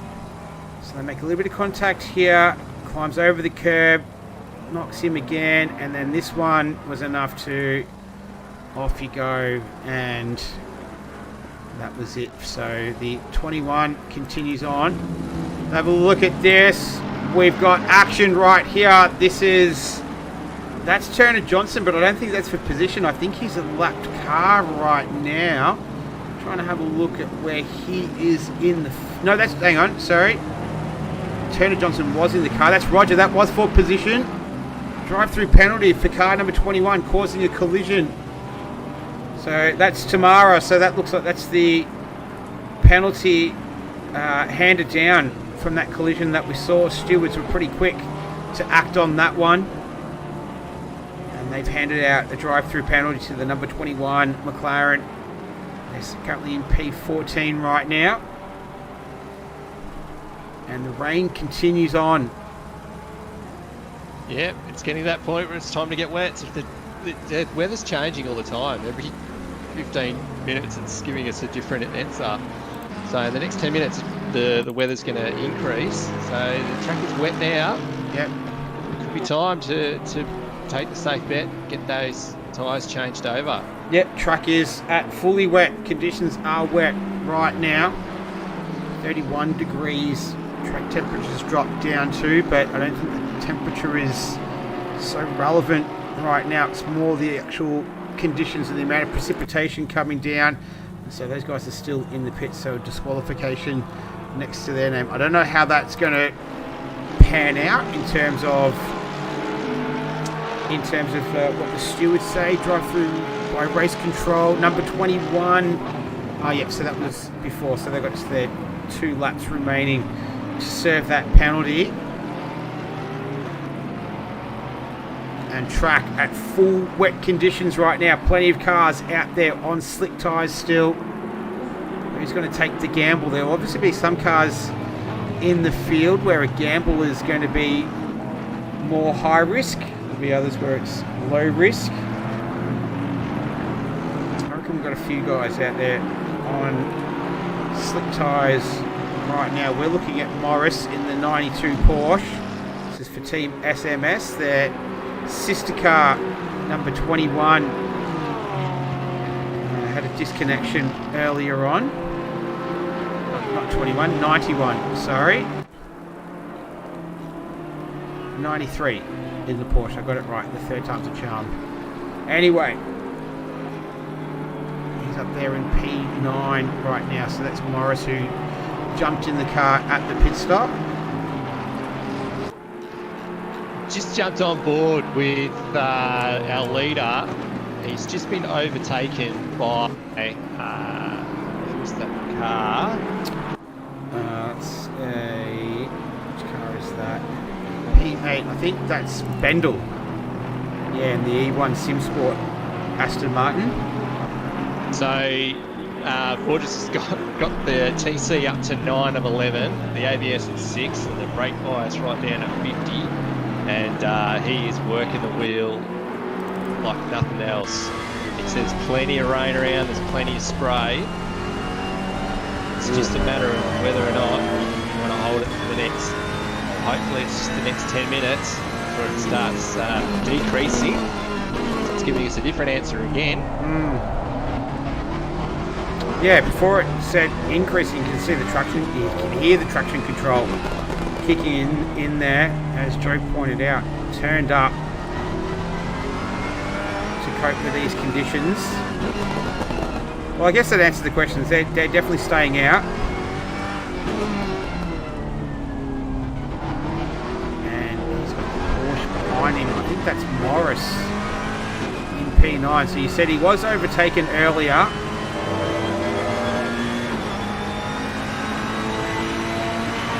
He's got his hands full right now. This is our race leader, and that is the number 92 Porsche tucked in behind him.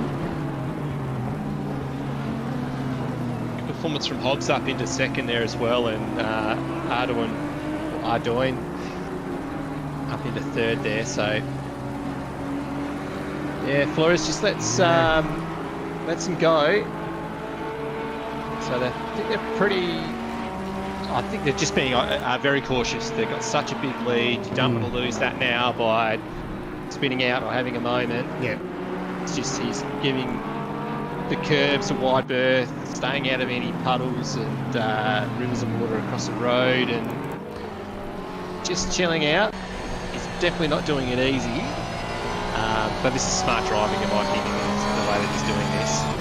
And I think the Porsche is definitely suffering from the same conditions as well. So, especially as we have a look on board, we're with Hobbs right now in the GSR IB Racing Esports number 45. His last lap was a 1:58.8. The 86 Ferrari was a 57.4. So he's struggling just as much with the conditions right now. This guy sorry, go. Car 92 Morris, that is that car that I was talking about, that, you know, whether or not they pit, take wets or dries, or what do they do in that pit stop. It's the way that it's timed, it's fortuitous that time for them to pit. They've taken wets, so I can actually see that they've taken wets. So that's why they were able to get by Borges as they have. So at the end of this, so in half an hour, we'd say the tracks should be dry again. It could all kind of shake out that it'll be a pretty similar kind of pit stops required for the end of this next stint.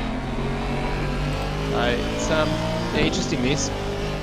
Morris, watching his on board, he's got a hell of a lot more grip than anybody else around him, and he's coming up on some more traffic here. It's only a couple of seconds away from the battle between 7th and 8th, and he's caught them very quickly.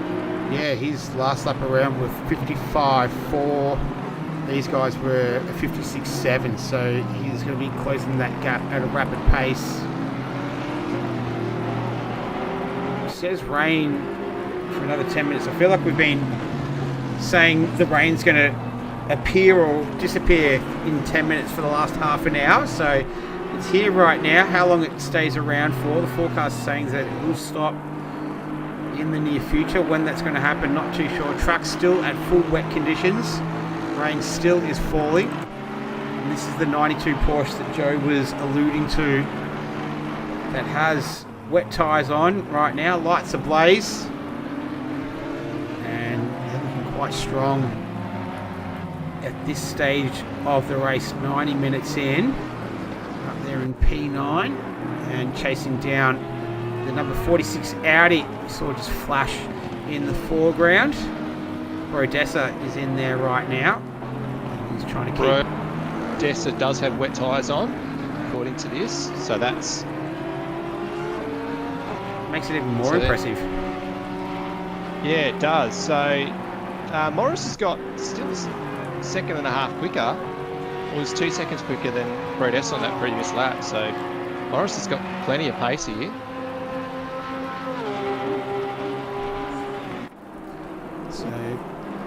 To make up some ground right now. So Morris did a 156 flat, Brodessa did a 57.9, and Bendel in the 603 Aston Martin, he did a 54.855. So he's on wets as well.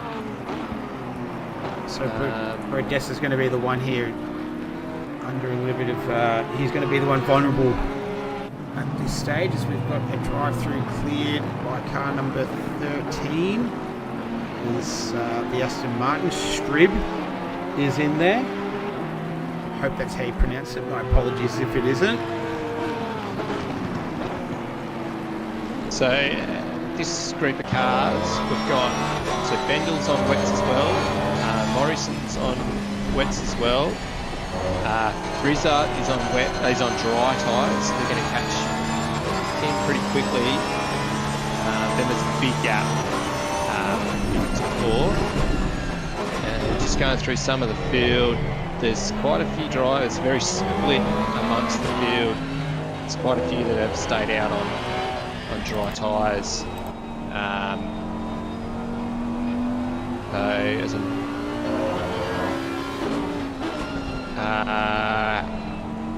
Hasselbrock is on wets. Yep. Just trying, there's big gaps through these first few. So try then just try tyres to Bradoin, Hobbs, and Gorgeous, like we've stated before. But that time's still reasonably quick out of all of that. For a group of drivers that are on dry tyres in pretty wet conditions, they've got pretty good pace. They're not 10 seconds slower, like you would kind of think would be the case. Yeah, so they're able to maintain that. Still a competitive level in terms of times amongst them as well. So yeah, it does make it quite challenging, doesn't it, knowing who's on wets, who's on dries at the moment. But you're doing a fantastic job of keeping us informed. This is the 603. Oh, Friz has just run off the road too, so he's lost that position to Bendel. Let's see what happened to him here. Might go on board, that might tell us the story. That's Lud Flores up ahead, that's not full position. So that number, sorry, there's the number 15 Lexus. I don't know if Lud Flores is in there. Oh yeah, just went a bit deep under brakes, and away he goes. Back to live pictures now. Get back to this battle here between Morris and Brodessa.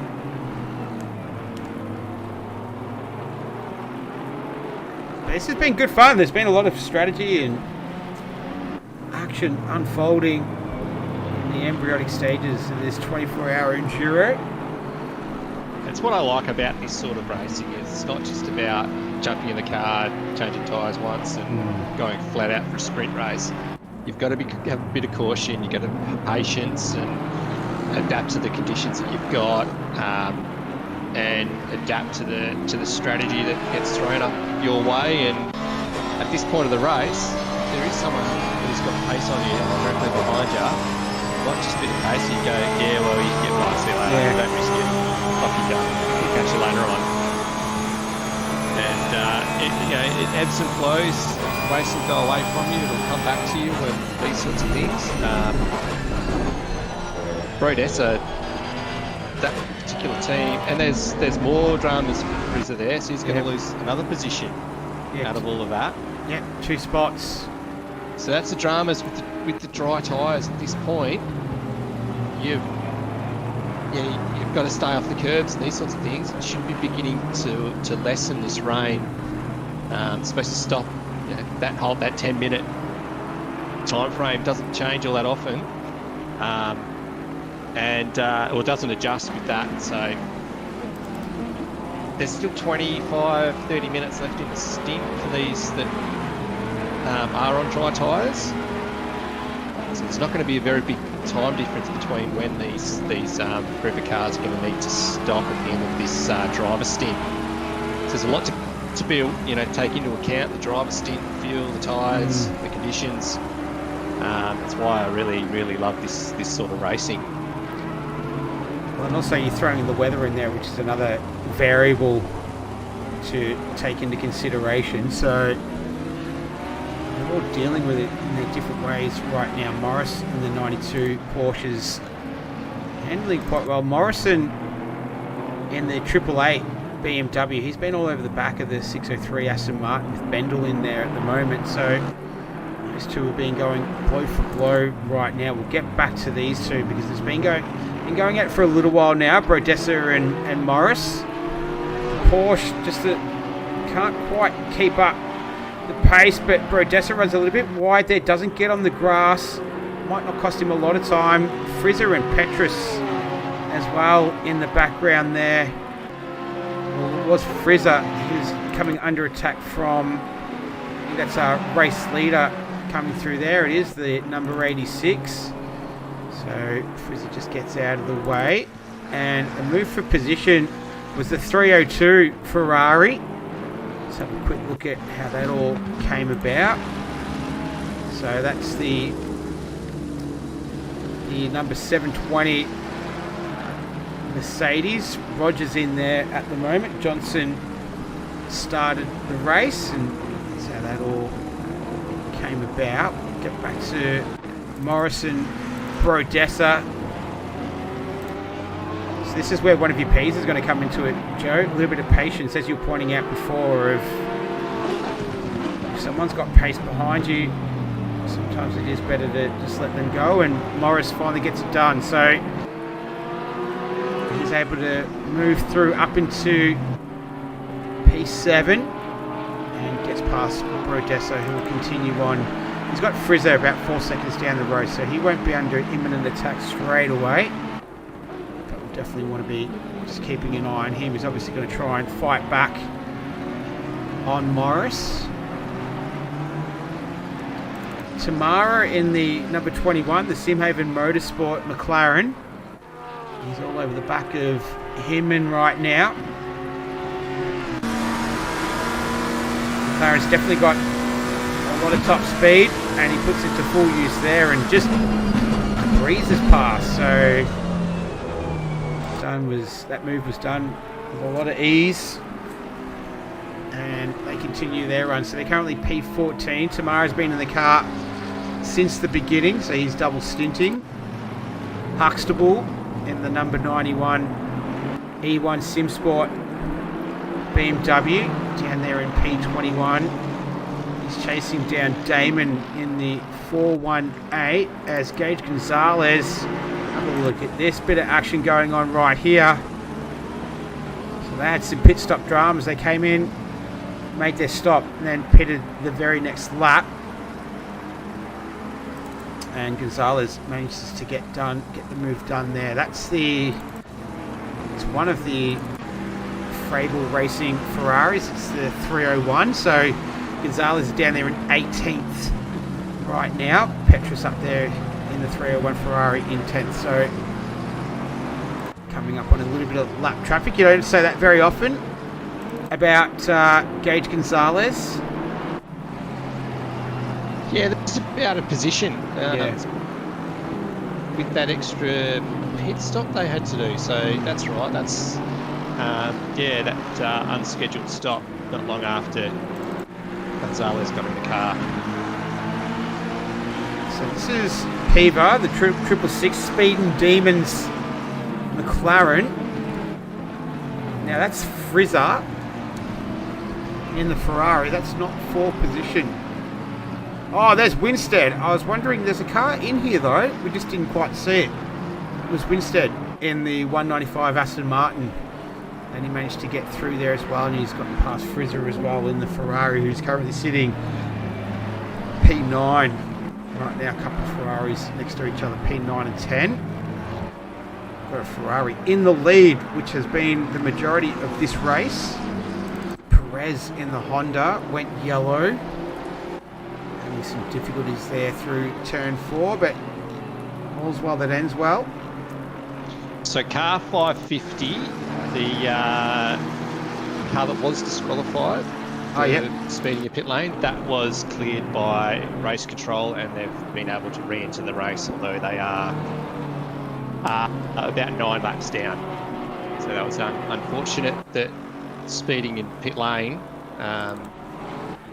probably by a lot, has that kind of effect on it. But well, could have accidentally flicked the speed limiter off, or just as you're adjusting something else on your wheel.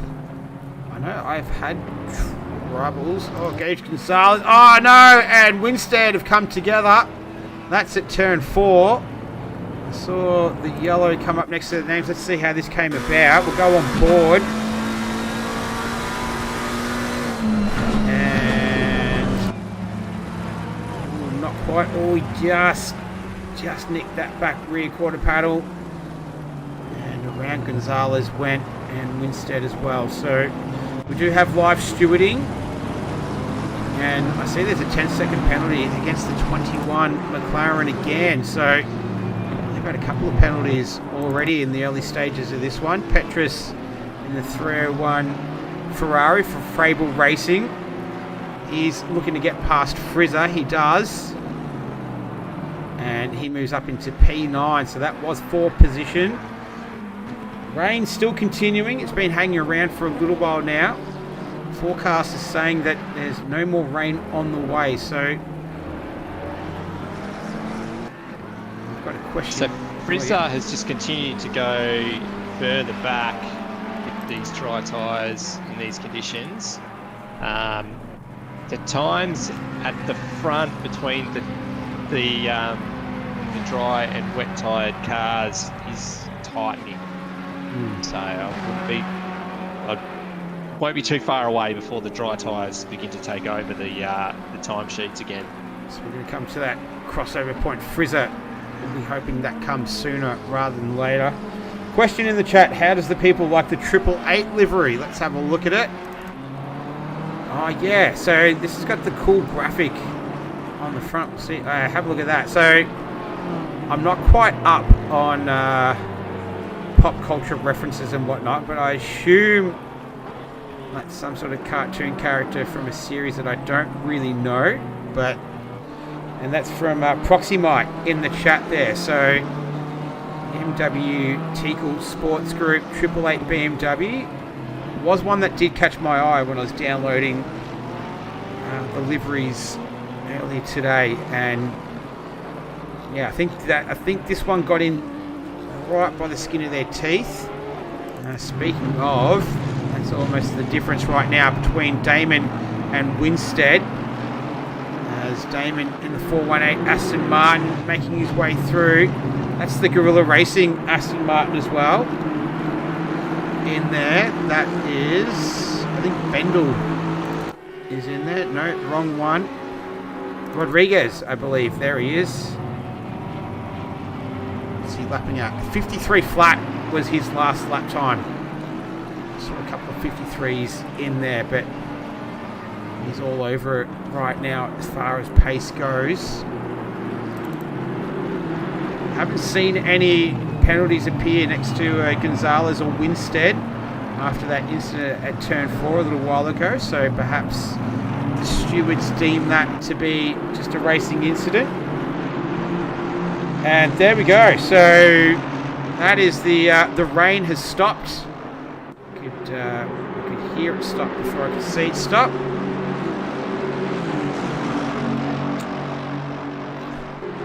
And just from a timing point of view, the earliest pit stop for driver time will be 20 minutes, or thereabouts, and that's Mitch Hobbs in second place.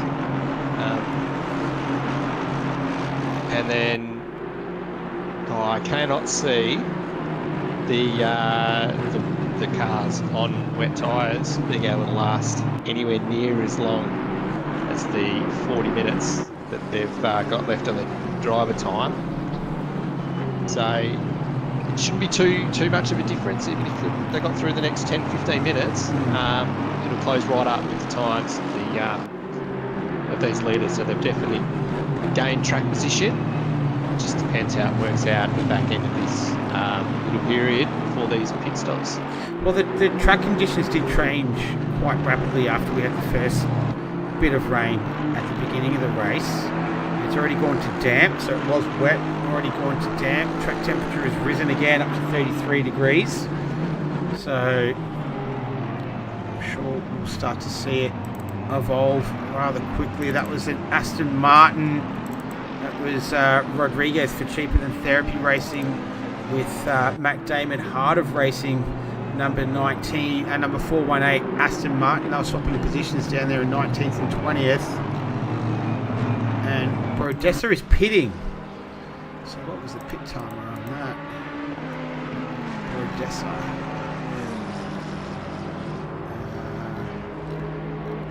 Look, 23 minutes. What do you think that's about, Joe? Just getting onto a new set of tyres? Yeah, I would say so. Florian just did a 52.8, so it's got to damp. It's coming back to him now. The wet tired cars, you're going to start seeing them go a lot slower here. Alright, get all over the lap times coming up. Pretty decent gaps everywhere right now. 5 seconds plus in most cases. This is Rodriguez in the number 19 Aston Martin. We've got a couple of guys in the pits right now. The number 13 Simple Racing Esports car down there in 28th, and then the 10 Racing BMW that was earlier disqualified but has been reinstated as the 302 Frable Racing Ferrari gets through. That's after Brodessa coming into the pits. You need to show the 888 livery from a bit above, front and above. Yeah, to see the beaver, I know. We'll get around to it. We will definitely do that. I always get a bit nervous when I do press F7 during a race. You're worried about being able to get back to it. Yes, that is exactly what I'm worried about. That is exactly what I'm worried about. I was playing around with it beforehand because I thought we're probably going to have to improvise a few things going along, depending on how long we do this. You guys have killed it with deliveries. Well done. Yeah, Nathan Wilson there commenting in the chat. So there's some crackers out there right now. Everyone's done a fantastic job. Race leader Borges in the 86 Ferrari for G League Esport. 151 was the last lap around. Hobbs did a 52.6 and Ardoin did a 51.6. Hasselbrock did a 51.4. So times just starting to fall. We'll see what times fall and what times rise. Almost at the end of hour 2 right now, not far away, and another driver swap looking to come up in the next 20 minutes roundabout for a lot of teams. 20 minutes to half an hour, 65-minute pit timers. Just checking in on Team Pan Am Racing 911 that were disconnected earlier on. So they're about 5 laps down right now in P30. You've got, and then the other one was the number 93 Porsche Team SMS. They were disconnected earlier on as well. They've moved their way back up into P24. So I didn't. Now, Joe, we're going to talk a little bit about Roos right now. Were you aware that Nathan Wilson was quite the prolific livery designer? Were you aware of that? I don't even think he was aware of that until he went to PC. And then he's absolutely fallen in love with it, and can't stop him. I don't think you can peel him away from his PC and a livery. It's great to see. It's great to see someone who's got that sort of passion for these things. He's done an awesome job with the liveries he's been putting up. It's really good to see. Done a fantastic job. So he's just in the chat there. Don't even tell me. At Gorillas, there was 8 cars. We were looking at the action on the track, not in the chat. So that was looking at Zimmerman in the Audi. So that was the Ferrari of Fabian. So let's quickly have a look at that on the replay. We'll get back to the livery chat in a moment. Oh, looks like he was just struggling out of turn 10. And the Audi sent it down the inside. That's quite a brave move coming through there, given the damp conditions. But the number 46 manages to slip through there. So in P11 right now for Yellow Engine Racing. And it looks like the 302 Frable Ferrari has decided to come into the pits as well right now. Have a look at the other action on track. This is Winstead. And is that the 912 Porsche? It is for the Pan Am Racing team. They're up there in P3. That's Ardoin.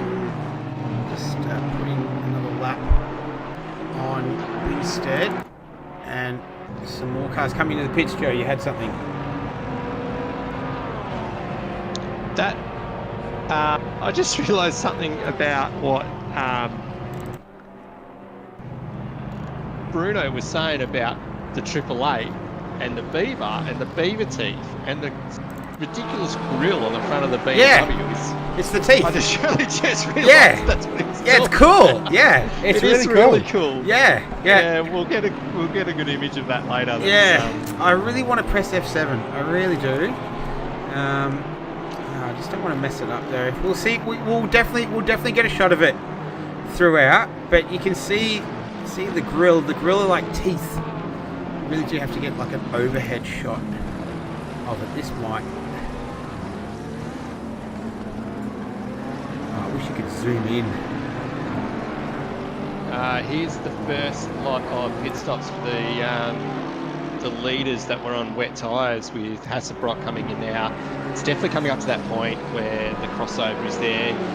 Florian with a 1:49.9 on the previous lap. He was flying now.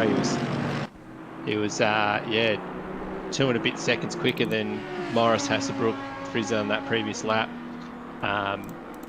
Bendel's dropped away, although I think he might have actually done his pit stop. So that's where he's going to come. That's where these guys will come out around that 7, 8, 9 position. Yeah. So we'll get back to Zimmerman here, and then Damon as well. So yeah, 49.9. He was the only driver in the 49s that last lap. He was half a second faster than Mitch Hobbs in the number 45 Porsche. He's sitting in P2 right now. So Hasselbrock's still in the pits. We're looking at Zimmerman and Carlier, who's fresh in the car for the Frable Racing Ferrari 301. So he's just recently stepped in after their stop. So they're scrapping it out for P10 and 11.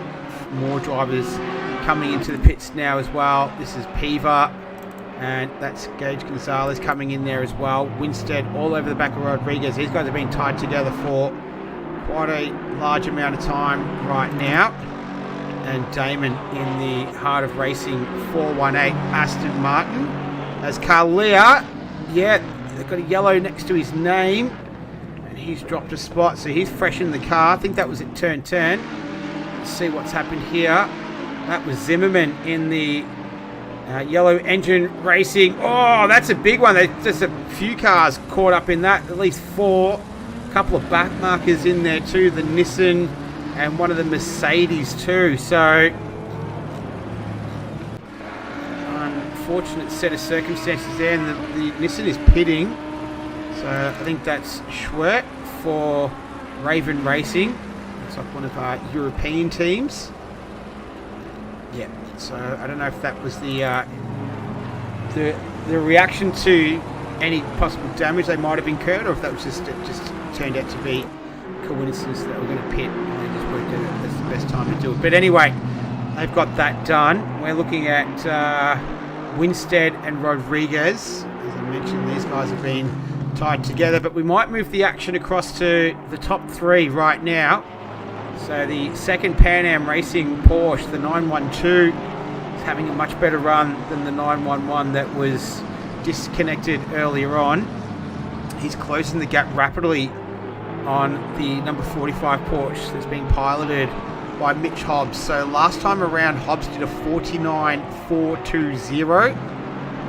Ardoin did a 48.4. So let's see what sort of times come up with now on this one. Hobbs will be the first one to pass. 49.3, and almost a clear second faster was Ardoin on that last lap. So that's the gap right now, is a second. And Wilson asking me to press F7. I'll do it. I'll get around to it. We'll wait for an appropriate lull in the race. In the end of the next 20 minutes, when this period of pit stops is shaked out, we'll know for sure. So the drivers on wet tyres are pitting now because it's just becoming...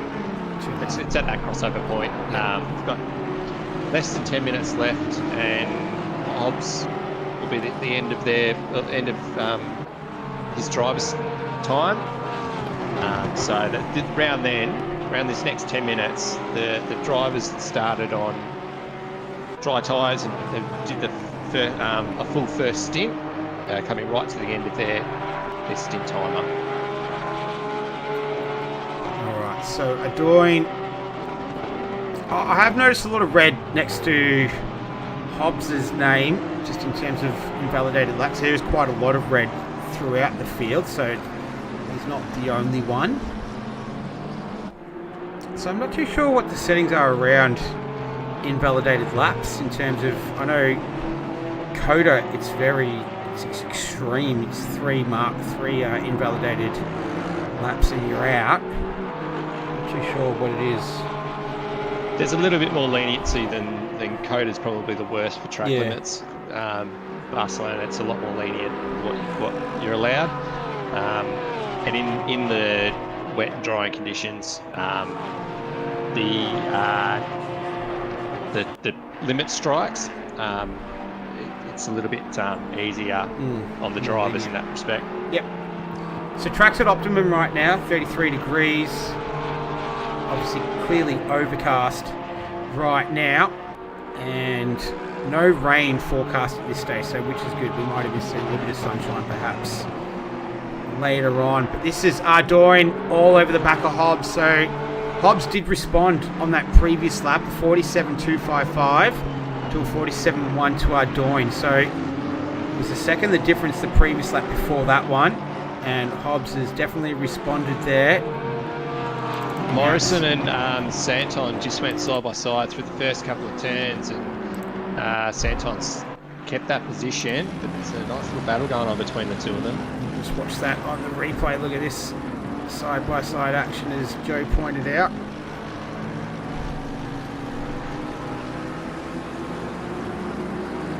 And go back to live racing. They're going through. I think Morrison managed to get it done while we're in replay.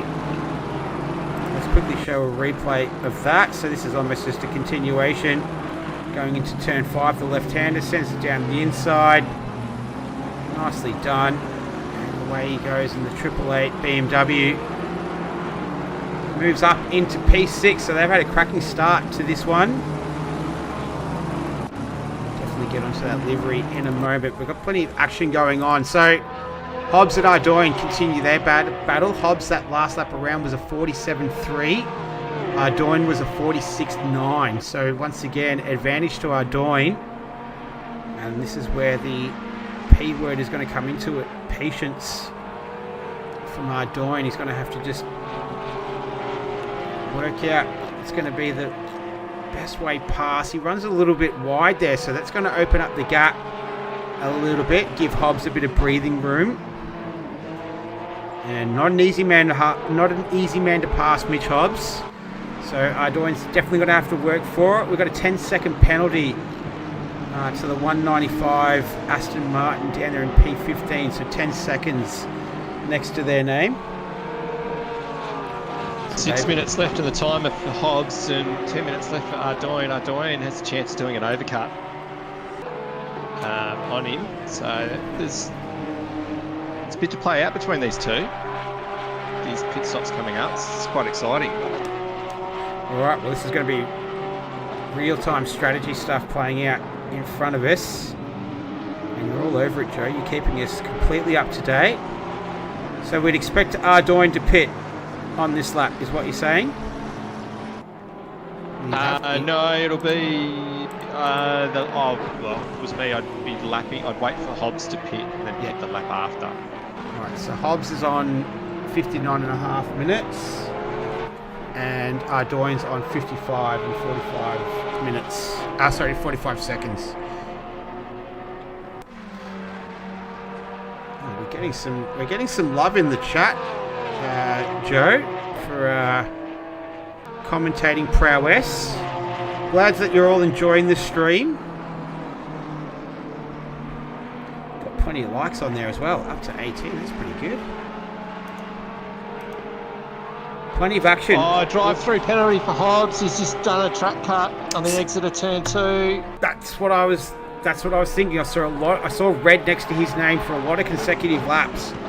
So I was just thinking, how long can he push it for? Oh, it's very, very early in the race still to have that happen. Oh, that's devastating timing too. So that's going to throw them right down the field.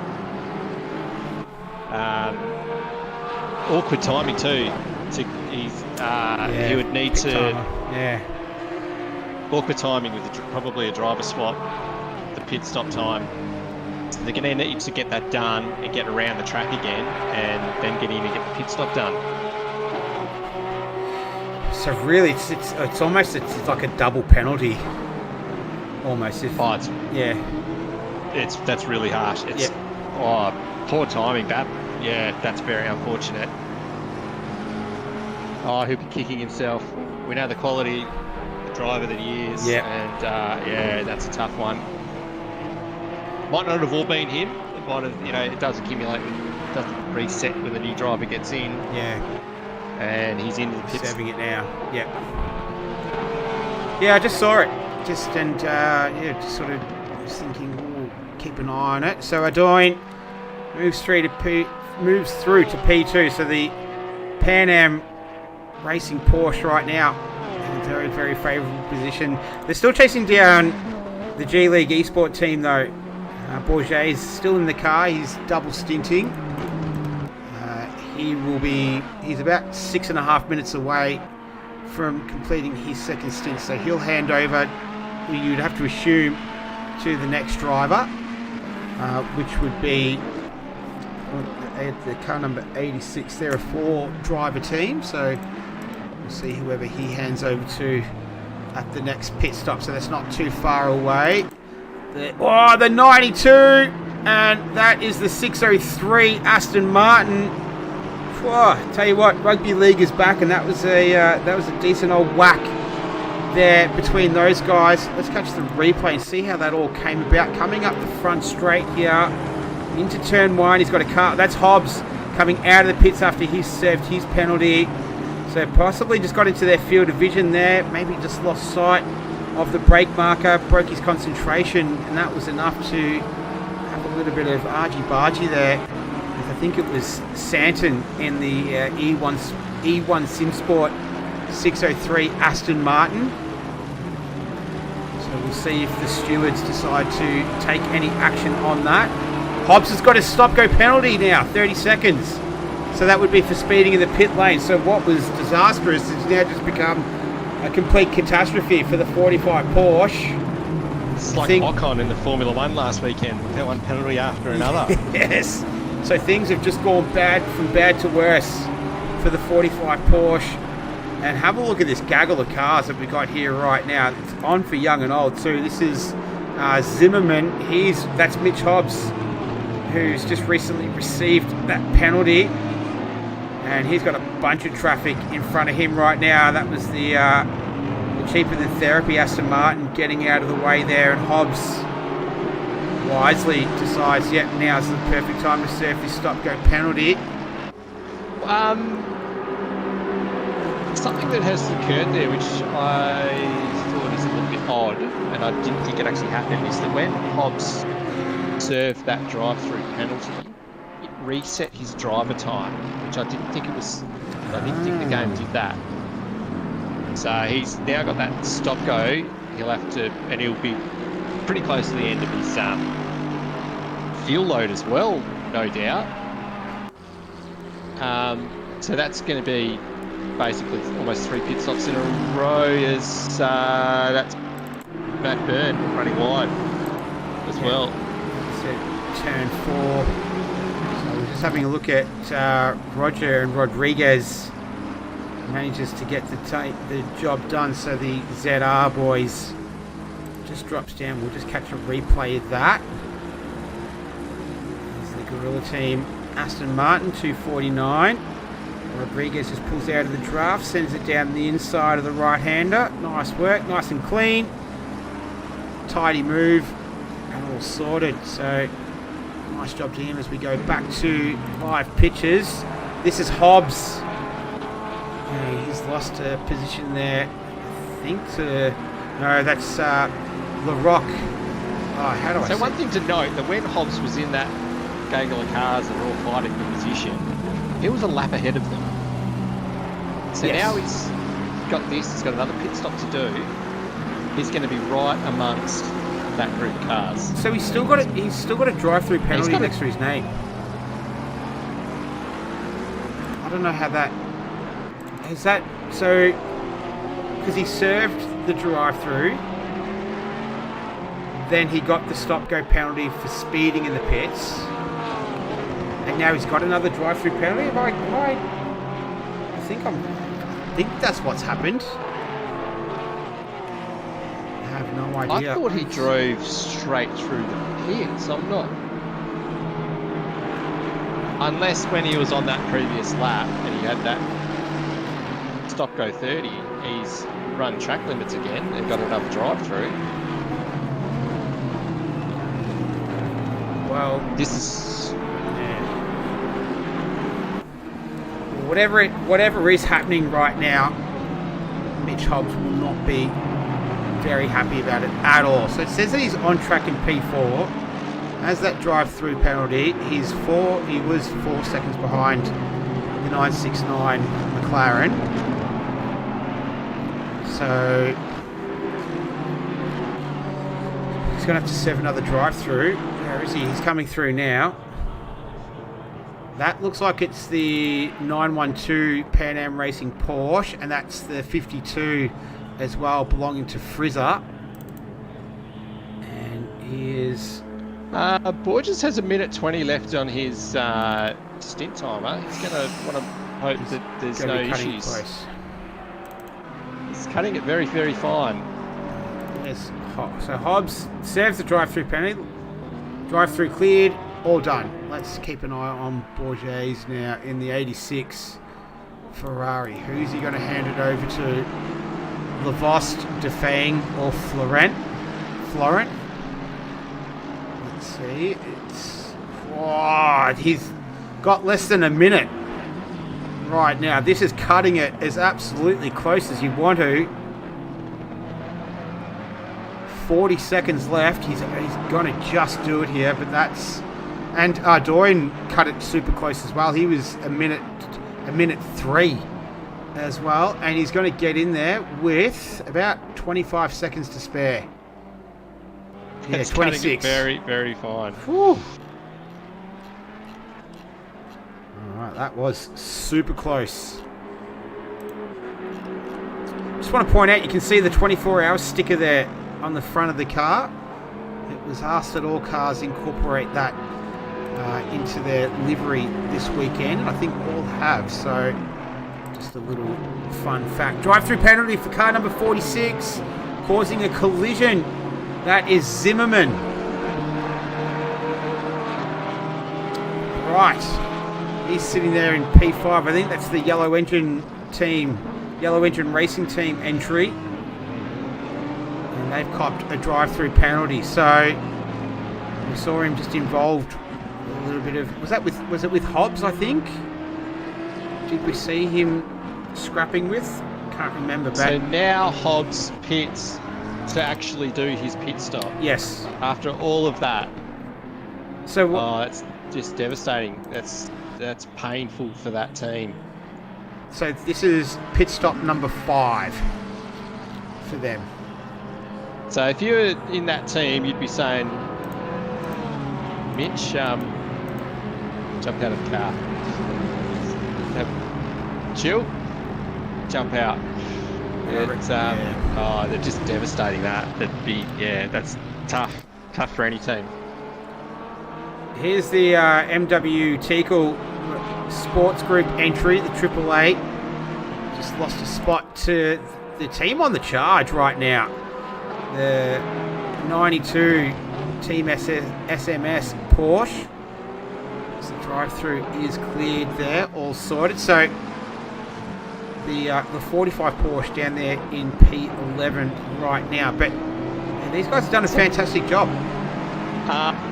Last to first is what they're after. They started 31st, Yes. and they're up into 4th. That's a hell of a job for them, and had some really good stints at the start, and really some tricky periods of racing, and they've done well, it's all Matt Byrne. He's done an awesome job. Yeah, started P29. P20. Almost last to first. Perez in the 420 Honda was P31. According to my timing, gotcha. Anyway. According to my timing, but still, what an effort though. Cracking effort from these guys. That is a 3-car team, so James Morris and Nigel Tarin. I hope that's how I pronounce it. If it's not, I do apologise. So Matt Byrne did the first stint, Morris did that second stint. Sorry. Yep. So Morris did a perfect, really, really good job through that second stint, through those wet conditions as well. Alright, so we're looking at Kalia in the Frable Racing Ferrari. They're in P6 right now, hunting down the Triple Eight BMW. That's Morrison in there right now. Expecting any more pit stops in the near future? I don't think we are. So everyone's either just pitted or not too far away from about a third of the way through their stint as the Ferrari goes up the inside of turn 4. And we've got sun baking the track. 34 degrees air temperature, track is at optimum. It's 20 past 3 in the afternoon. And the Ferrari is certainly liking the conditions right now. The 301 Ferrari up there in P5 right now. Good start to those guys. They did So it's Sorry? just Rodriguez who's to pit. He's got a couple of minutes left on his timer. So that's down in P15. 15th position. Yep, yeah, beautiful. So these guys were on pole, so good comeback for them right now. And some early dramas, but Khalir's not long in the car. He's handling it quite well. More more chat, more encouragement for the Gorillas racing team. They've been the most popular team so far. So got plenty of support in the chat for those guys. We're looking at the 666 McLaren right now. This is Jack Johnson. He's all over the back of Aiden's side for the Curb Crew Audi 103, and Gage Gonzalez manages to get past Rodriguez, not the Rodriguez of the Gorilla Racing team, but of Cheaper Than Therapy.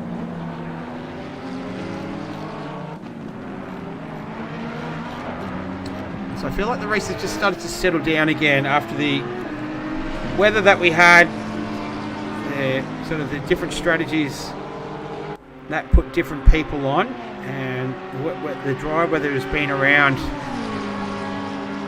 long enough for the field to then even itself back out again. So we're back into a nice tidy rhythm.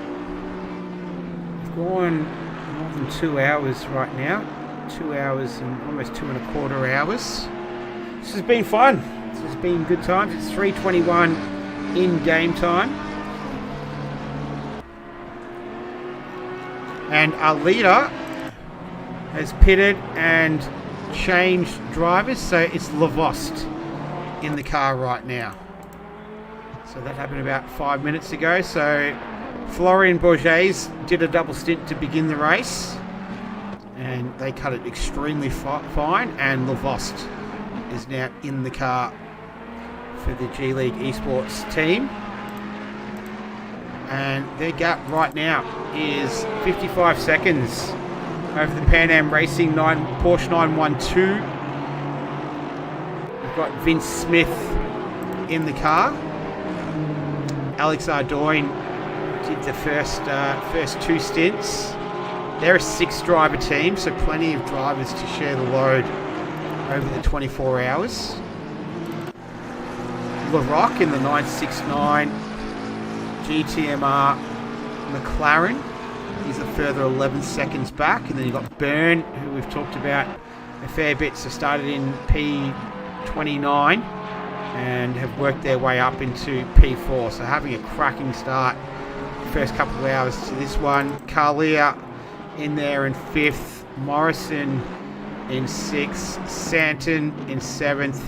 Zimmerman in 8th. Then Rodriguez for Gorilla Racing Team in P9, and then Loverink, who's gotten in the car for Frizzer for the Bricks Racing Ferrari, number 52. And now's the time, Joe. I'm going to do it.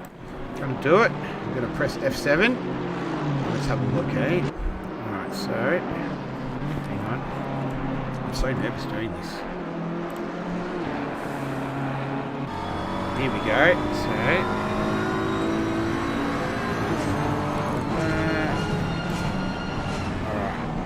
yes, follow car. Alright, so what you do is slow it down. Hang on. Get this sorted. This is what I was worried about. Oh, here we go.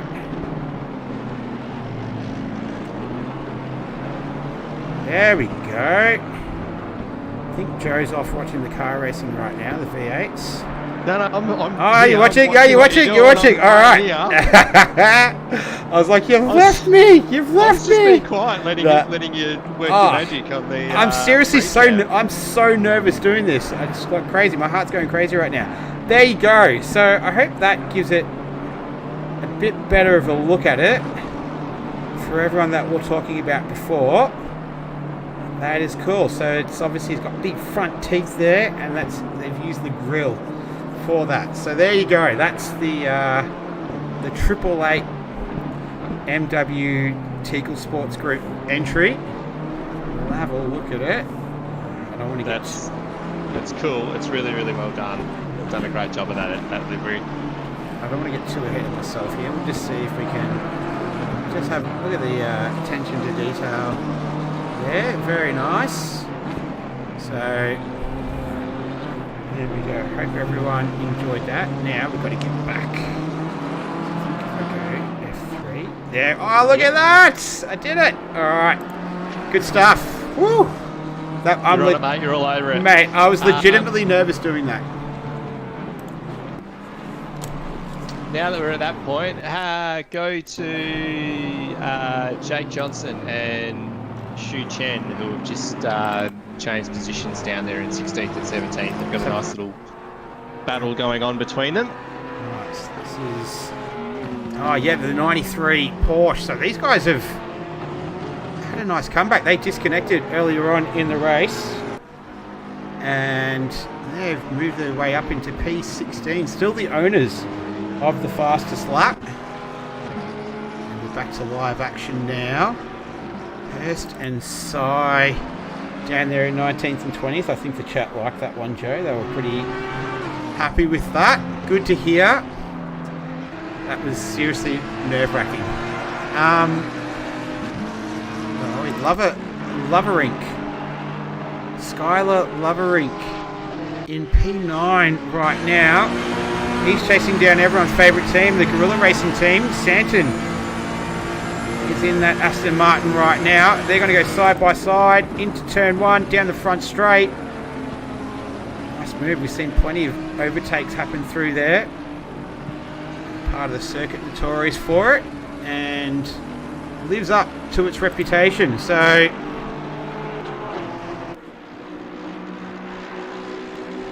moves up into P9 right now.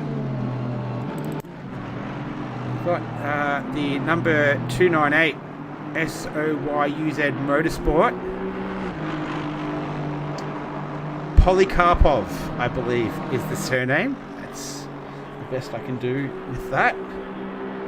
What about Hurst in a very nicely presented BBR 331 McLaren in the Gulf Oils-esque livery. He's got Sai in front of him. He's a Pan Am name that I recognise. And Hurst just getting the job done. We're in full sunshine right now. Track conditions are optimum, 34 degrees. And the pace right now, last lap of 1:45.4, belonging to Lavost in the 86 Ferrari. And then just having a look a little bit further down the field. Lud Flores, so this car has been in the wars in the early stages of this one. We saw Lud Flores have a big hit into the wall at near turn 10. Had an early race penalty as well. And that 15 Lexus is currently sitting in P23. And they're looking to make a move on Polikarpov. No, sorry, that was on Coles, sorry. 91 for E1 Sim Sport, so nice work to Lud Flores. So moving up into P22, just having a look at the amount of pit stops they've had. They've had 3. So the clubhouse leader for pit stops at the moment is the number 45 Porsche. They're at 5. Newland in the number 13 Aston Martin. They've been in the pits 6 times so far in the first almost 2.5 hours of this one, but they've been chasing down the 86 G League Esports entry.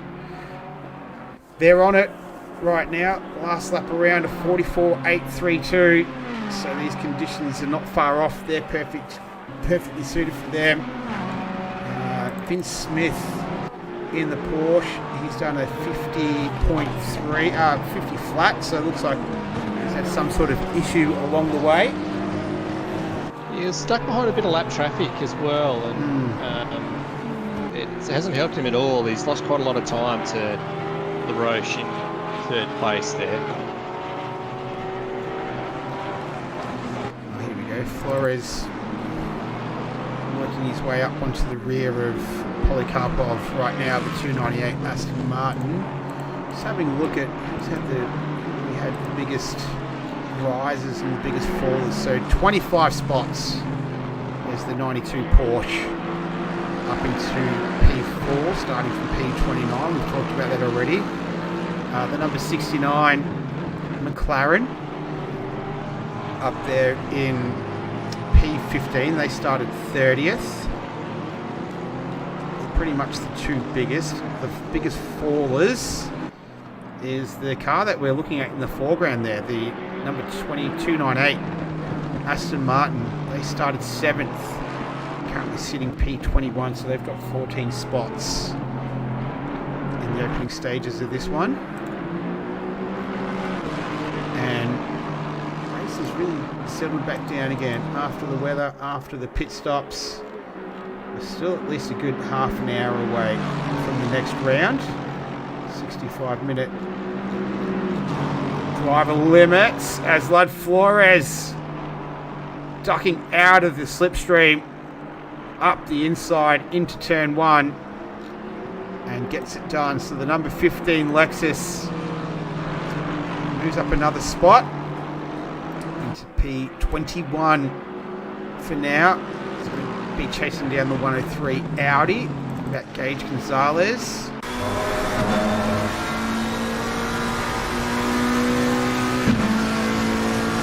Lapping in the 146 flat, that previous lap. He's chasing down Lee in the number 720 Mercedes.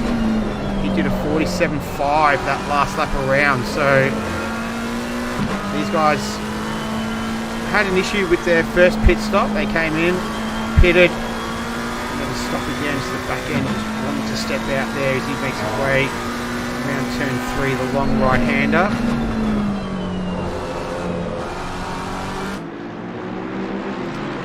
Mercedes has the car up ahead. I think that's the yellow engine entry Audi belonging to Zimmerman, or maybe not. But anyway, these guys are down there. That's not a fourth position car in front of the Mercedes. The closest to them is Wapsenkamp in the number 21 McLaren, but they're a good 13 seconds up the road. His pace from Vince Smith is been intriguing. He's multiple seconds off the pace. I just wonder if they've just completely got their tyre pressures wrong. Track temps at 34 degrees and he's just losing a ton of time. Driving decent lines and that sort of thing. Car's not really stepping out. It's just he's just struggling with that this particular stint. Well, we'll see what eventuates from this little scrap here between Gage Gonzalez and Michael Lee. We'll see if that McLaren can put its pace to good use. Saying that the Mercedes is certainly not lacking for straight line speed. And that Aston Martin just up ahead of them, just trying to get a read on who that might be. Gonzalez going up the inside of the ZR boys Mercedes. Very nicely presented car. We might get to do a bit of an analysis, Joe, of Smith and see if you can identify where he might be struggling the most. But this is just waiting for this to play itself out. The number 69 McLaren. 5-second penalty for car 302. That is the FBR Ferrari. I wonder what that would have been for. 5 seconds. Car 103 just had a spin at the back of it. He actually got a tap. I didn't see by who, but at the end of the back straight at the hairpin. So. And Gonzalez gets it done. 15-second penalty for car number 298. That's Osmanov and the Aston Martin. So those two, the 302 and the 298, are quite a way apart. I don't think they're really anywhere near on track, so I think those two might have been isolated incidents. Let's have a look at Smith though, Joe. I'll go on board with him. Let's see if you can detect anything that last lap around a 49 flat. The car behind Byrne, a 46.1 and a 46.6 to LaRoche in front. So one of the only cars in the 49s too at the moment.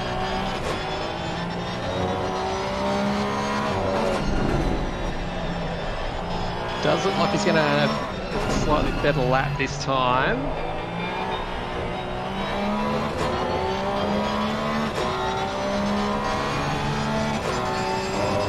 This lap will be the 47s, so that's an improvement on what he has been doing.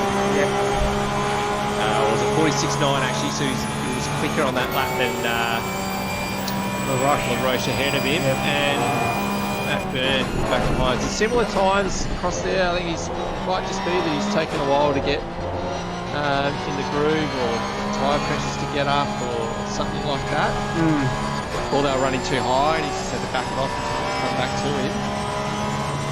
But he did look like, it has looked like he's just lacking a little bit of grip. This Aston ahead of him, he was stuck behind them previously. So Newland was ahead of him prior. He did struggle to get by him.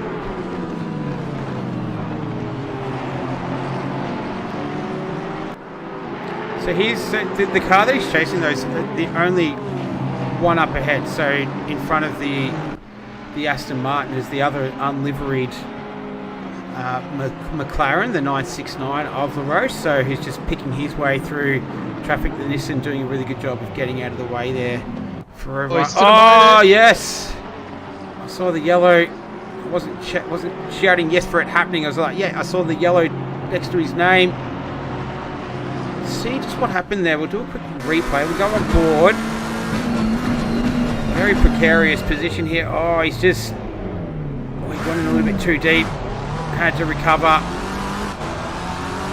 think just trying to get his way out of that little burst of traffic there. Just brought him undone slightly, but... no drama. Smith is closed up a little bit further, so that last lap around was a 49.3 to Smith. So previous one he was faster and he's got back to that previous speed. LaRoche, that mistake cost him some time, a 51.3. Other drivers around him, Lavos did a 45.4 and Byrne did a 45.8. So did Carlier as well. So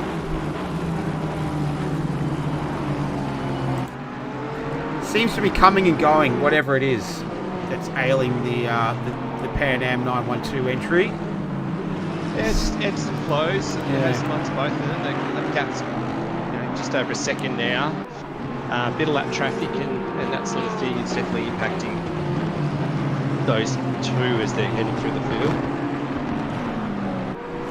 This is one of the 6-car teams, so we've got six driver teams, sorry.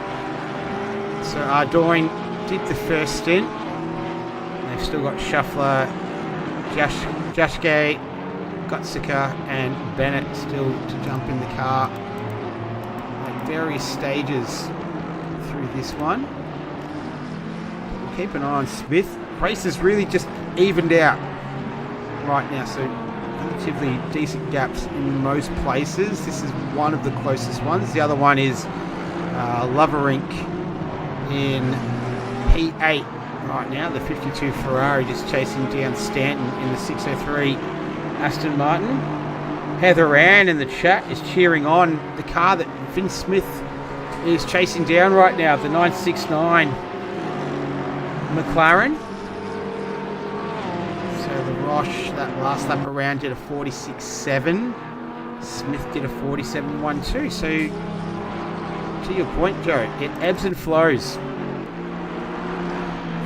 with the Porsche. As we're having a look at Loverink on Stanton. This is down into turn 10. Common overtaking spot on the circuit. And can he get it done? Oh, a little bit of contact there. It's pretty tight, isn't it?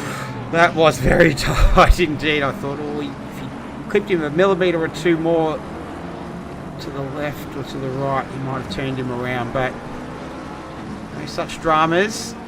And the Bricks Racing Ferrari holding their own right now. They started in P10. So they've moved up 3 spots since the beginning of this one.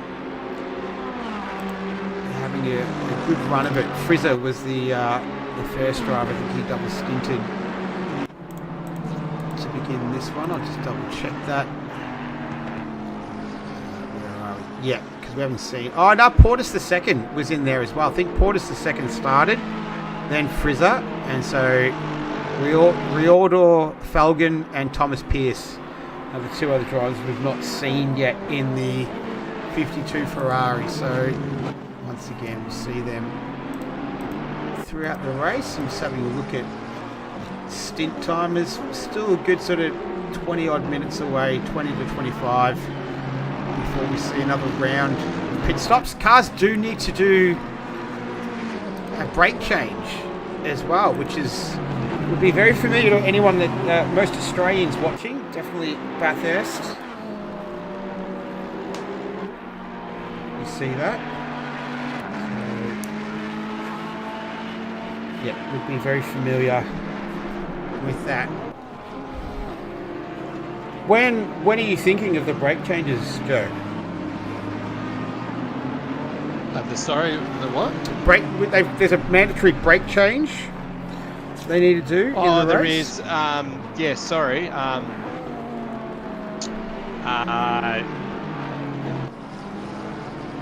Mandatory brake pad change, so an extra long pit stop. Oh, you'd want to get that out of the way after the 12th hour, no doubt, and just run straight to the end. Should the brakes have any impacts? As someone stopped on track, actually. Where is that? I think they might just be letting cars go. Brandon Perez in the 420. Oh, yep. I'm looking at Zimmerman and Santon. Now, 420. Oh, yeah, Perez in the Honda. Down there in P30.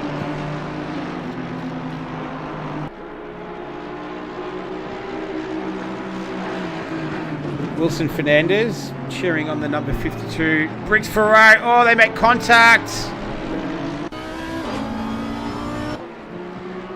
I think that, pretty sure. Oh, is he going to is he trying to redress here? I think he is. Let's just see what happened. Oh, he got on the curb there and just unsettled the car.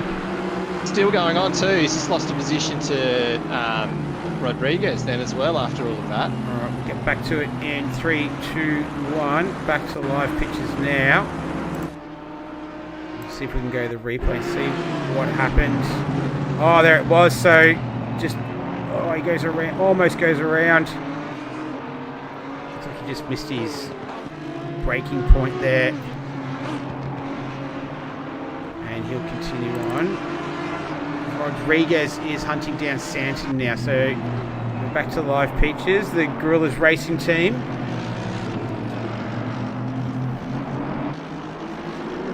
Retro Coffin, if they want to go 24 hours without changing brakes, sounds good to me. I think there was talk in the chat prior to the race. Prior to the race around, I think number 4 brake pad to use. Get you the majority of the way. As Rodriguez sending it down the inside. Santon into turn 1. And I reckon there'd be plenty of people in the chat who'd be cheering that on. Gorillas Racing Team has proved to be quite popular. Let's have another look, maybe from the on-board position. And just able to be a little bit later on the brakes. Got a nice run out of there. And completed the overtake. So they move up into P8. The number 249 Aston Martin. Zimmerman is less than a second behind Santon right now. The 302 still has that 10-second penalty next to their name. They'll have to serve once they pit. No, Pad's number 4 will end the last 5 laps, maybe on a good... okay, so I think perhaps that was a little bit of an inside joke there. All right, well, whatever pads they've got on, they got to change them at some point in the race. Zimmerman, though, will not be thinking about that. He's thinking away past, and he gets it done. Some nice work from him. Number 46 Audi moves up into P9. That yellow engine racing has been in a little bit of everything, as Santon will now pit in the E1 SimSport 603 Aston. Having a look at where this car started P6, so they've dropped 3 spots throughout this one. We're approaching almost 3-hour mark, as Santon coming in to serve his pit stop. What's the timer on that one? Santon, 47 minutes, so significantly earlier than what the stint timer allows. We'll see whoever gets into that car in the pits there. So that's 603. That is a 5-driver team. Gear, Axlin, Bernard Bendel's already been in. Dixon Chen hasn't appeared, and neither is Fredrickson. So we'll see if they change drivers. In the meantime, we're looking at GSR-IB Racing Esports. This is Moeen in there at the moment, down in P10. He's a fair way behind the number 46. And yeah, Field's really started to spread out. This team here, the G League Esports, is still occupying P1 right now, the number 86 Ferrari.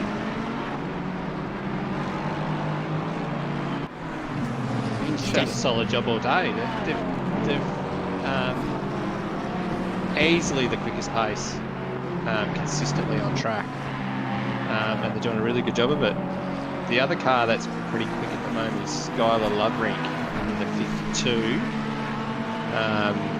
in the 45s as well. So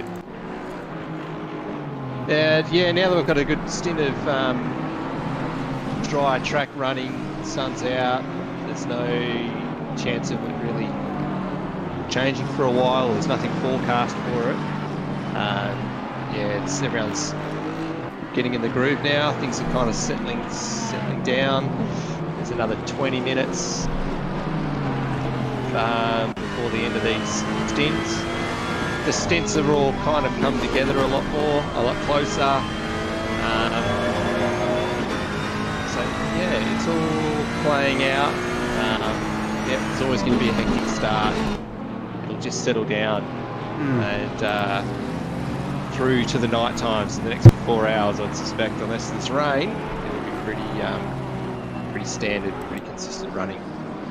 Yeah, I think so. That's kind of the vibe that I'm picking up right now. Everyone's well and settled in. We've had a few drivers already circulate through, at least sort of 2 to 3 in each team, depending on the amount of drivers available. But weather has definitely thrown a bit of a curveball for a lot of teams as well.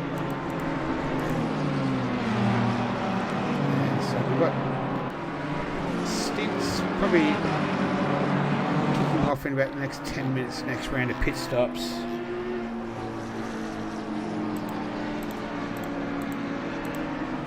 Well, this was part 1 of the race. Have to think about when part 2 is going to start and where part 1 is going to finish. Maybe after the next round of pit stops, we'll just see how it goes. Car 91 is off and sitting up against the fence. Turn 2, he's just done a flick spin, get going again. Let's see how that came about. That is, yeah, Ruben Coles. Yeah. Oh, he's reversed it into the tyre bundle relatively hard as well.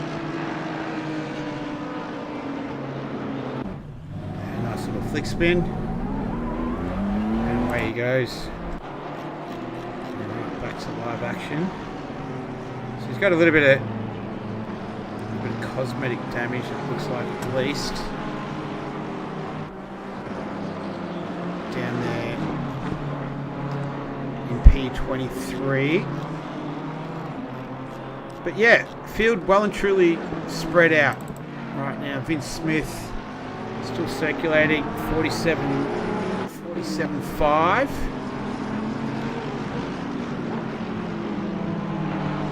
Race leader did a 45.6 the last lap. Lovering did a 46 flat. 45.9 to burn in the 92 Porsche.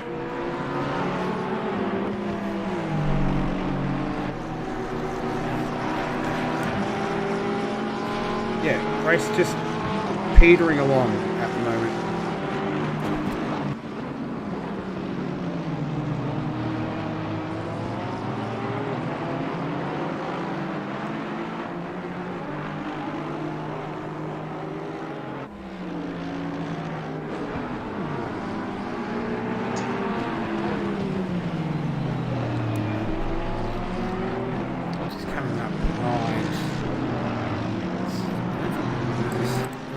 That's not for position. So just trying to pick up which car that is. Is that the 666? 666 McLaren?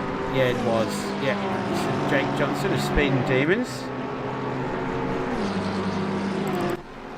Flores is all over the back of Hurst in the 331 McLaren.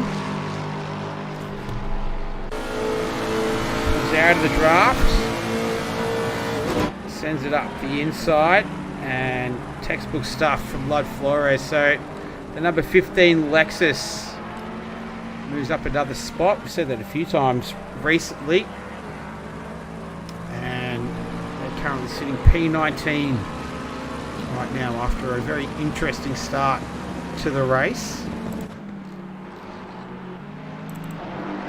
Bianchi in the heart of racing, Aston Martin 418.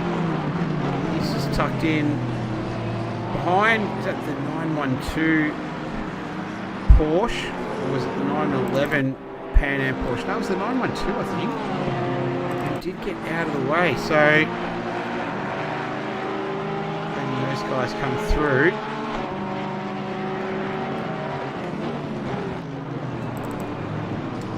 So he's hunting down Johnson in the 666 Speed and Demons McLaren. So this is for 17th and 18th.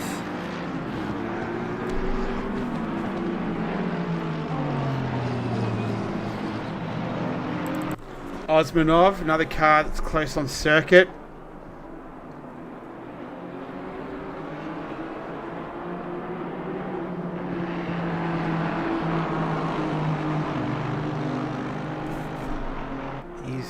Approaching Coles right now in the number 91 BMW. They're battling it out for P23 and P24.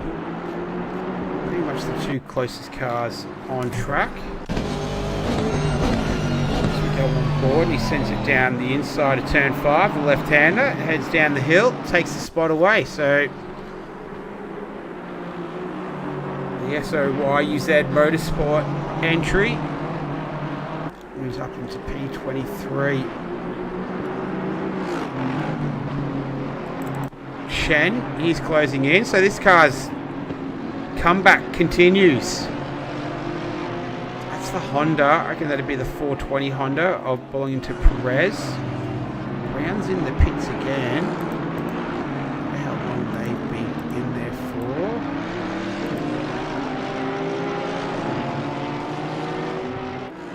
Just a tick over a minute right now. But yeah, these guys, the number 93, they started P23, moved up 7 spots, were disconnected very early days in this one, so they've come back relatively well. He's hunting down Lee in the ZR Boys Mercedes.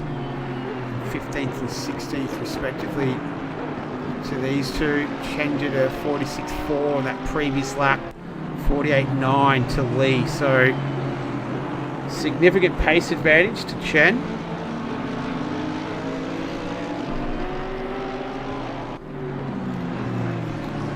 Their sister car, the 92, up there in P4. They're having a great run. Byrne behind the wheel of that one at the moment.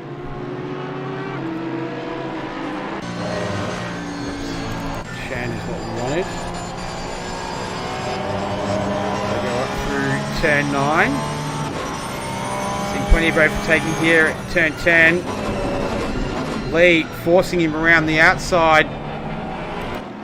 And Chen manages to get it done. So Lee made him work for it. Chen was up for it, and Faviet's having a little off there around turn 3. See what happened here. The long right-hander. Oh, he's just run a little bit deep, got on the marbles, spat him out to the left, not a direction he wants to be going. Quick little flick spin. Very long way off the road. Yes. Considering where he was, that was really well done.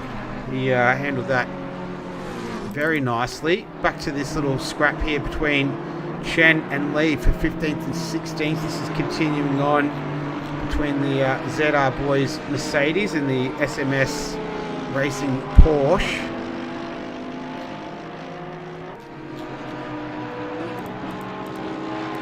So look at when we should start to expect. Zimmerman is at an hour 3. The 888 is at an hour 58 minutes to Carlia in the 301. So we've got quite a few pit stops imminent. Sai and Rodriguez. Sai just had a little issue there.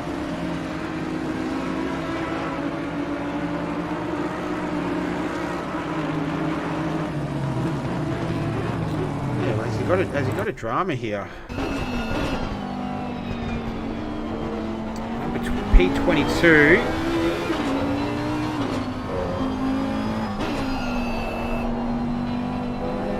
That's the ZR Boys Mercedes behind him.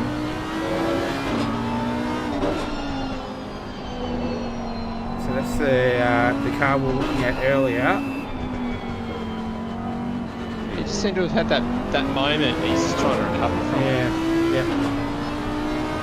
Alright, so Zimmerman coming into the pit, so that was their pit stop required, so they're going to get in just in time. Oh, they got in by 15 seconds. An hour That's cutting it way too fine. Seen a couple of teams doing that. The other one's the 888. They're getting super close as well. Where are you? 888. Car 21.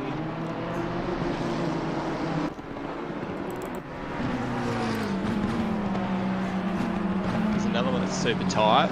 Where are they on track? They're they're gonna cut it very, very fine. They've still got a minute. They're at a minute 4 right now.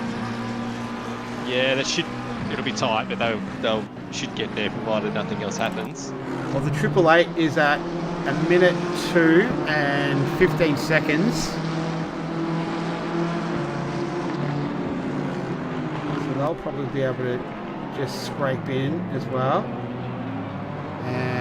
The 21 is at a minute 4, 25 seconds.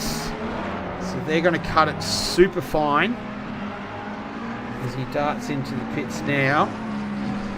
And the counter continues up until you hit that line and you go into the speed limit. So he's going to get in by 20 seconds. What about the 888? Where's he? He's going to make it relatively easy by a couple of minutes. He'll sneak in. Smith! Oh no! That was P3 as well. What's happened to him here? That's Flores. flashing his lights. We've seen him doing plenty of that today. I think that was through... Oh, he just got on the ripple strip there and clattered into the Lexus, unfortunately.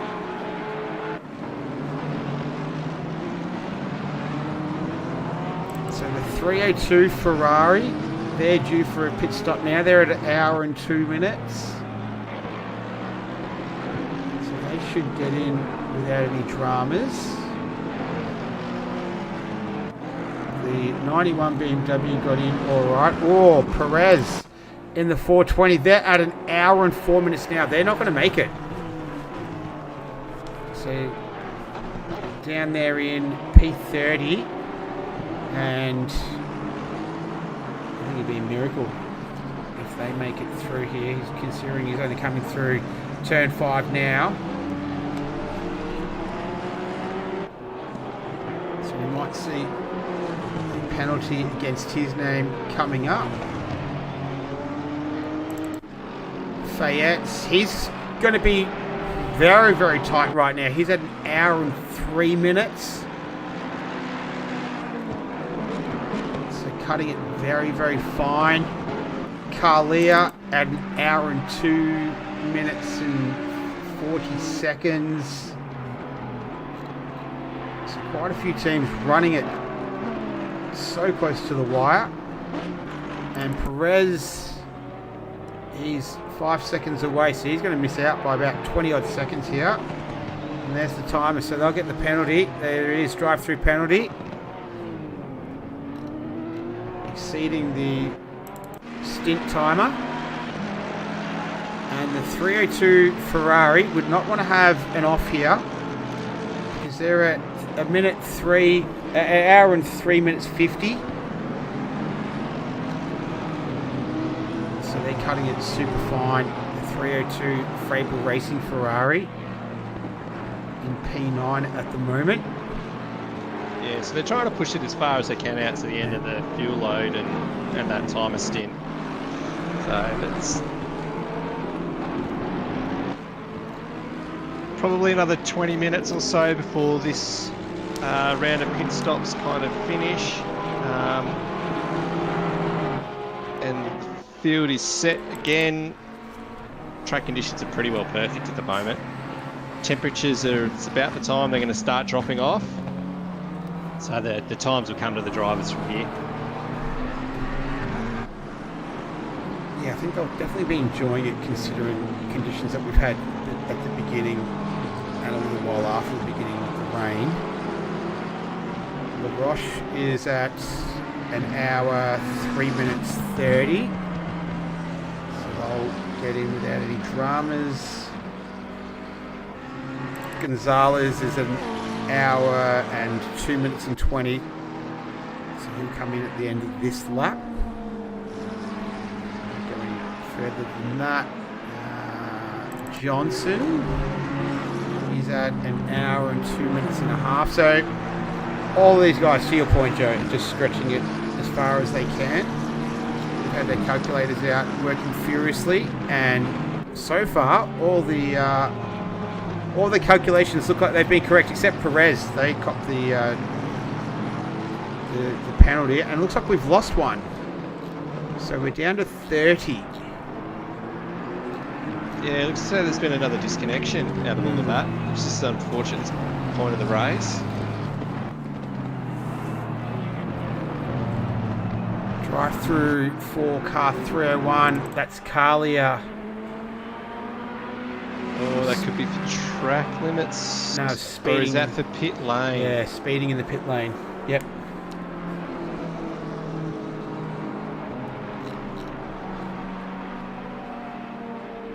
So, where's Rodriguez? Is he going to go another lap here? He had 1 hour and 1 minute 40. I don't think he can. Let's follow him along.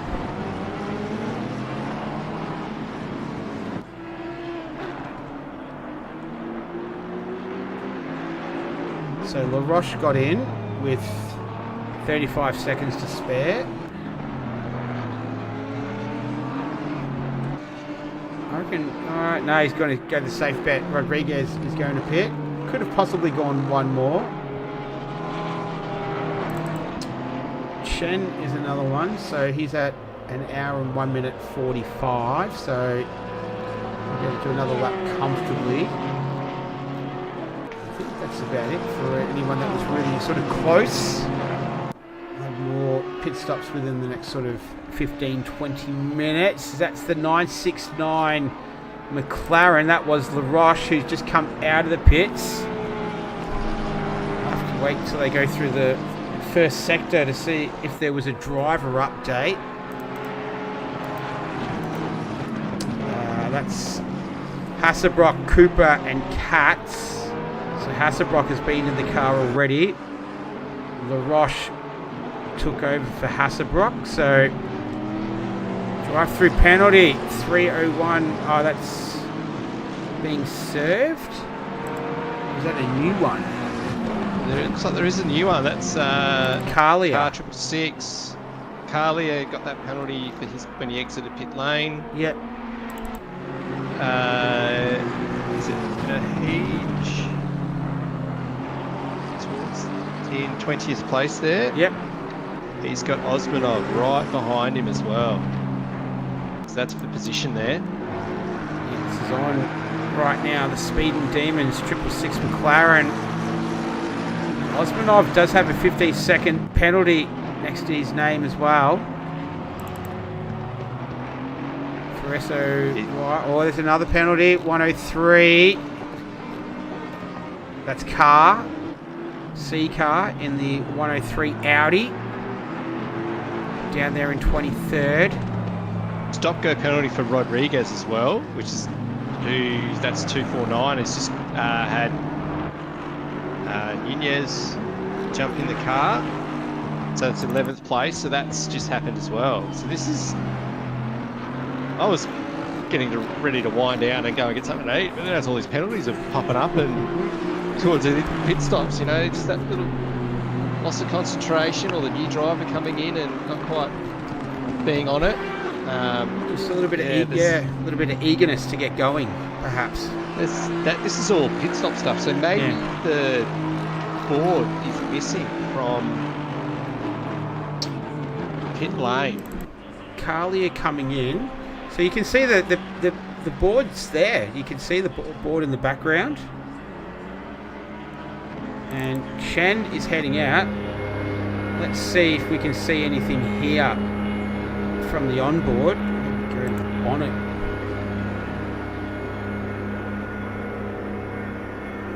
I think it is, Jerry, you're spot on. You're absolutely spot on. It's missing. So I saw it on the right-hand side, 301. Drive-through cleared or done. But you're spot on the exit, it's missing. Oh, right. Yes. I was going to say the pit entry board's there. So Pit, yeah. Exit. Yeah, it's missing. Oh, so they're letting off too early as they're trying to exit, and that's it's easily done. And unfortunately, it can ruin a race. Yeah, so Flores is in there now. Once he gets going again, I'll go on that bonnet cam, and you'll be able to see on the right-hand side. You can actually see it's just on the ground, tipped over. 10-second penalty for Stoll as well. It's all happening. So just watch on the right-hand side, next to the wall. You'll be able to see it, just right there on the right-hand side. See that? Oh yeah, it is laying over. Yeah.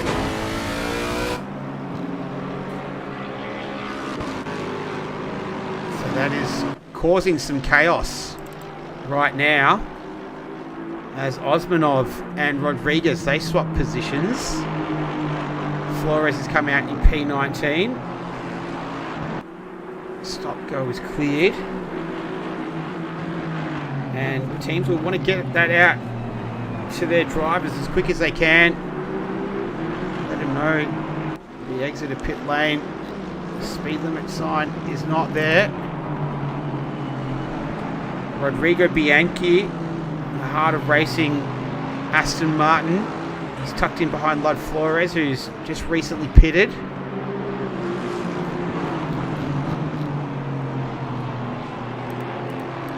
our race leader is still about 11 and a half minutes away. And the P2 and P3 are not far off. It's about a almost 50-second difference between them in terms of stint timers.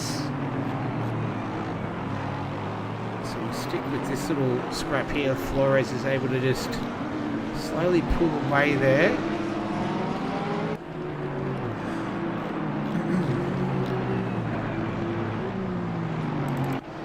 Bendel is in the 603, so some new names on there. Moyen in the 45 Porsche. He's a new name. Brodessa in the 46. Nunez. Rossi in the 302. And Rodriguez is managing to pull past Flores here down the front straight. Have to go around the outside, not the optimal line through there. Flores just able to hold off for now.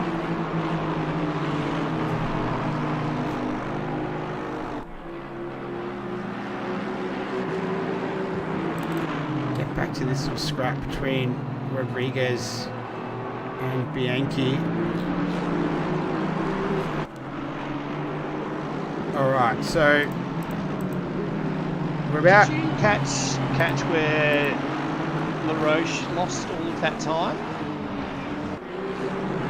This is 25 seconds behind Loverink. Pit stop was a 107, so that's not abnormal for... It's about the par time.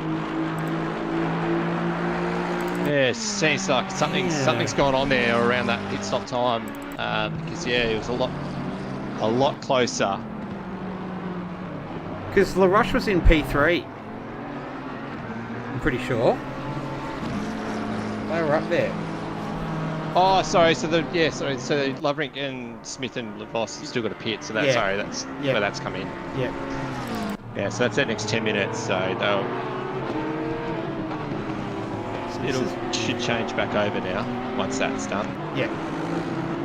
Brad Lee's in the car, Australian. So racing in the number 69 JP Motorsport McLaren. He's chasing down Rossi, who's new into the car. So I'm going to call it, Joe. Once all the next round of pit stops are done, I think I'm going to call it because I'm absolutely starving right now. I'm in the same boat. We might go and do our own pit stop and come back for a bit more in a few hours' time.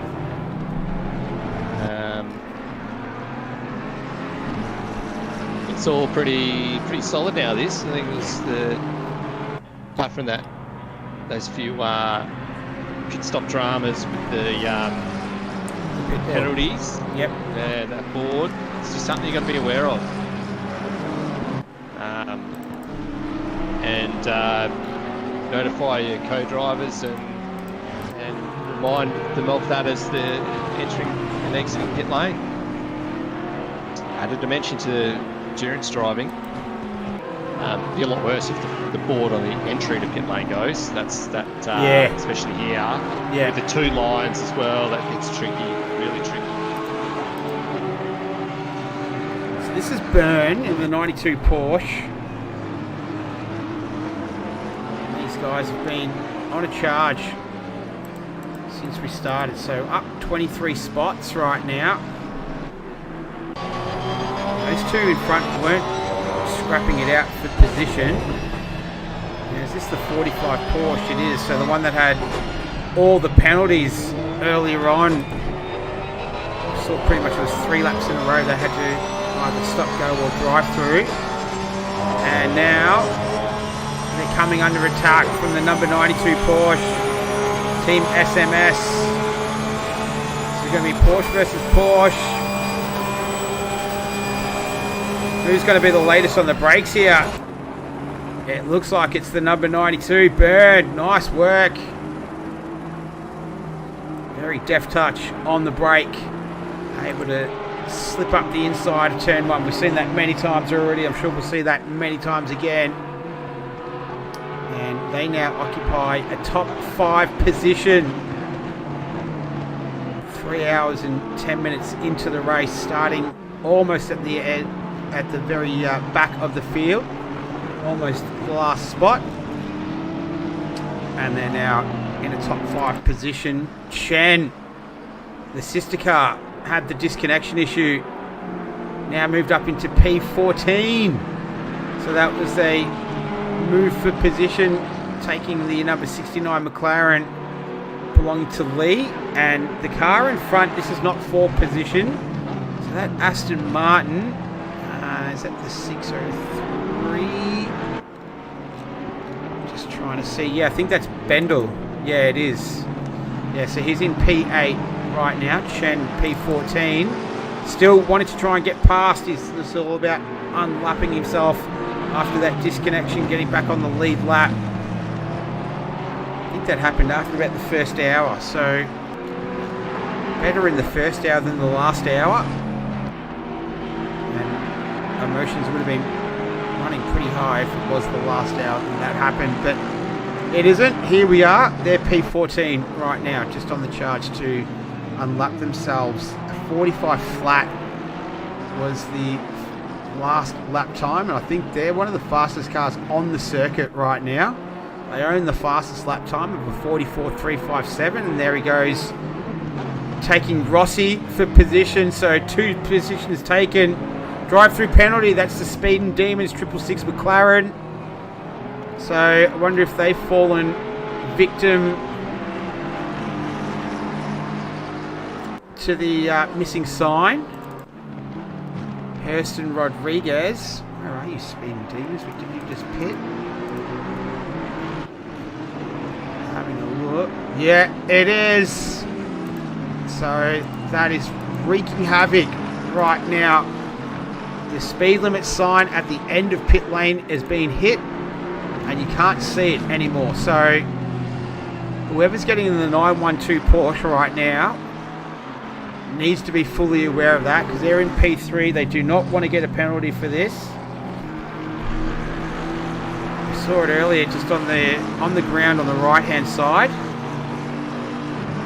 This is Hurst, by the way, that we're looking at.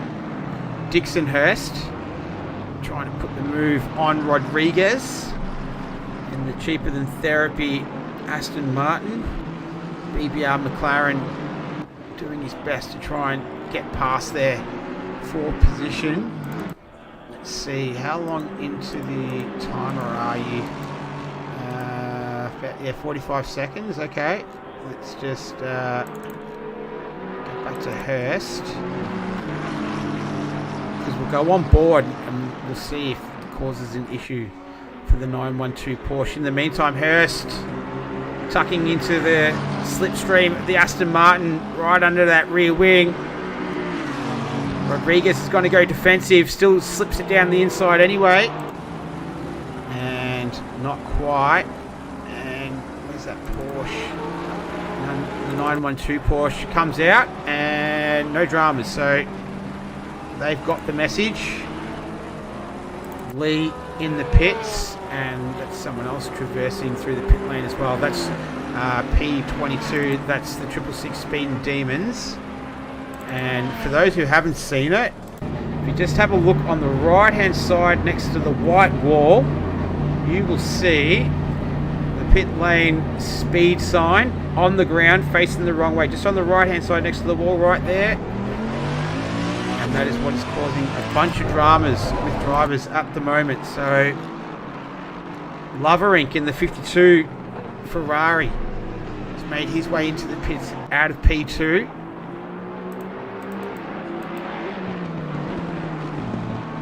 And we'll expect Lavostin imminently.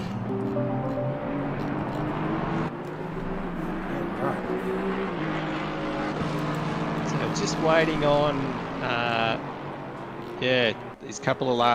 these last few cars to pit to cleanse the field at the end of the 3rd stint. It's all tracking along quite nicely now. And out of all that, looks like Smith, bit Smith there. That 912 it's just lost a little bit of track position over that stint, just a couple of places, and good game by LaRoche. Matt Byrne has received a 5-second penalty. Not sure what for, but that's just been a really solid drive from that team to get up into that position. Race leader in the pits as well. So that's the Vosk coming in.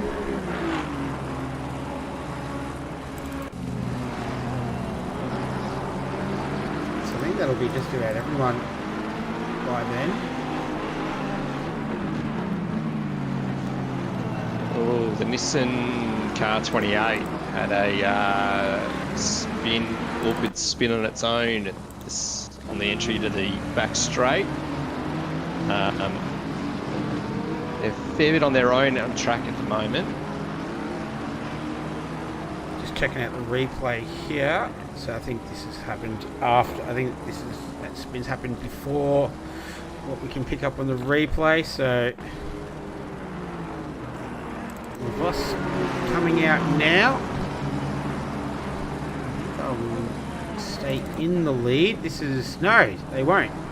So LaRoche has gone through for the lead. You can see the yellow Ferrari in the background, and the car just behind LaRoche. So change on the. Still saying P1 though. So. Very handy lead that they've got. Yes. I was going to say, I'm looking at the gap. This is a minute 41. So, yeah. That paints a much more accurate picture. Blood Flores still scrapping it out with Osmanov, who has that 15-second penalty against his name. And the other car on track, Hurst and Rodriguez, down there in 20th and 21st. And I think everyone has pitted. Yeah. So everyone's either fresh into their timers, or who's not far away. Devine and the 911 Porsche, 7 minutes. Yeah, they're about the closest, but they are, unfortunately, after their disconnection, down there in P25. So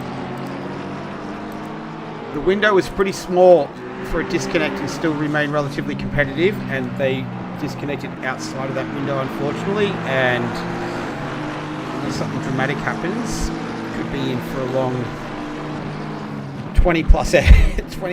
That's brutal, man. That is so rough. Yeah, that's right. There's still a lot left in this race, and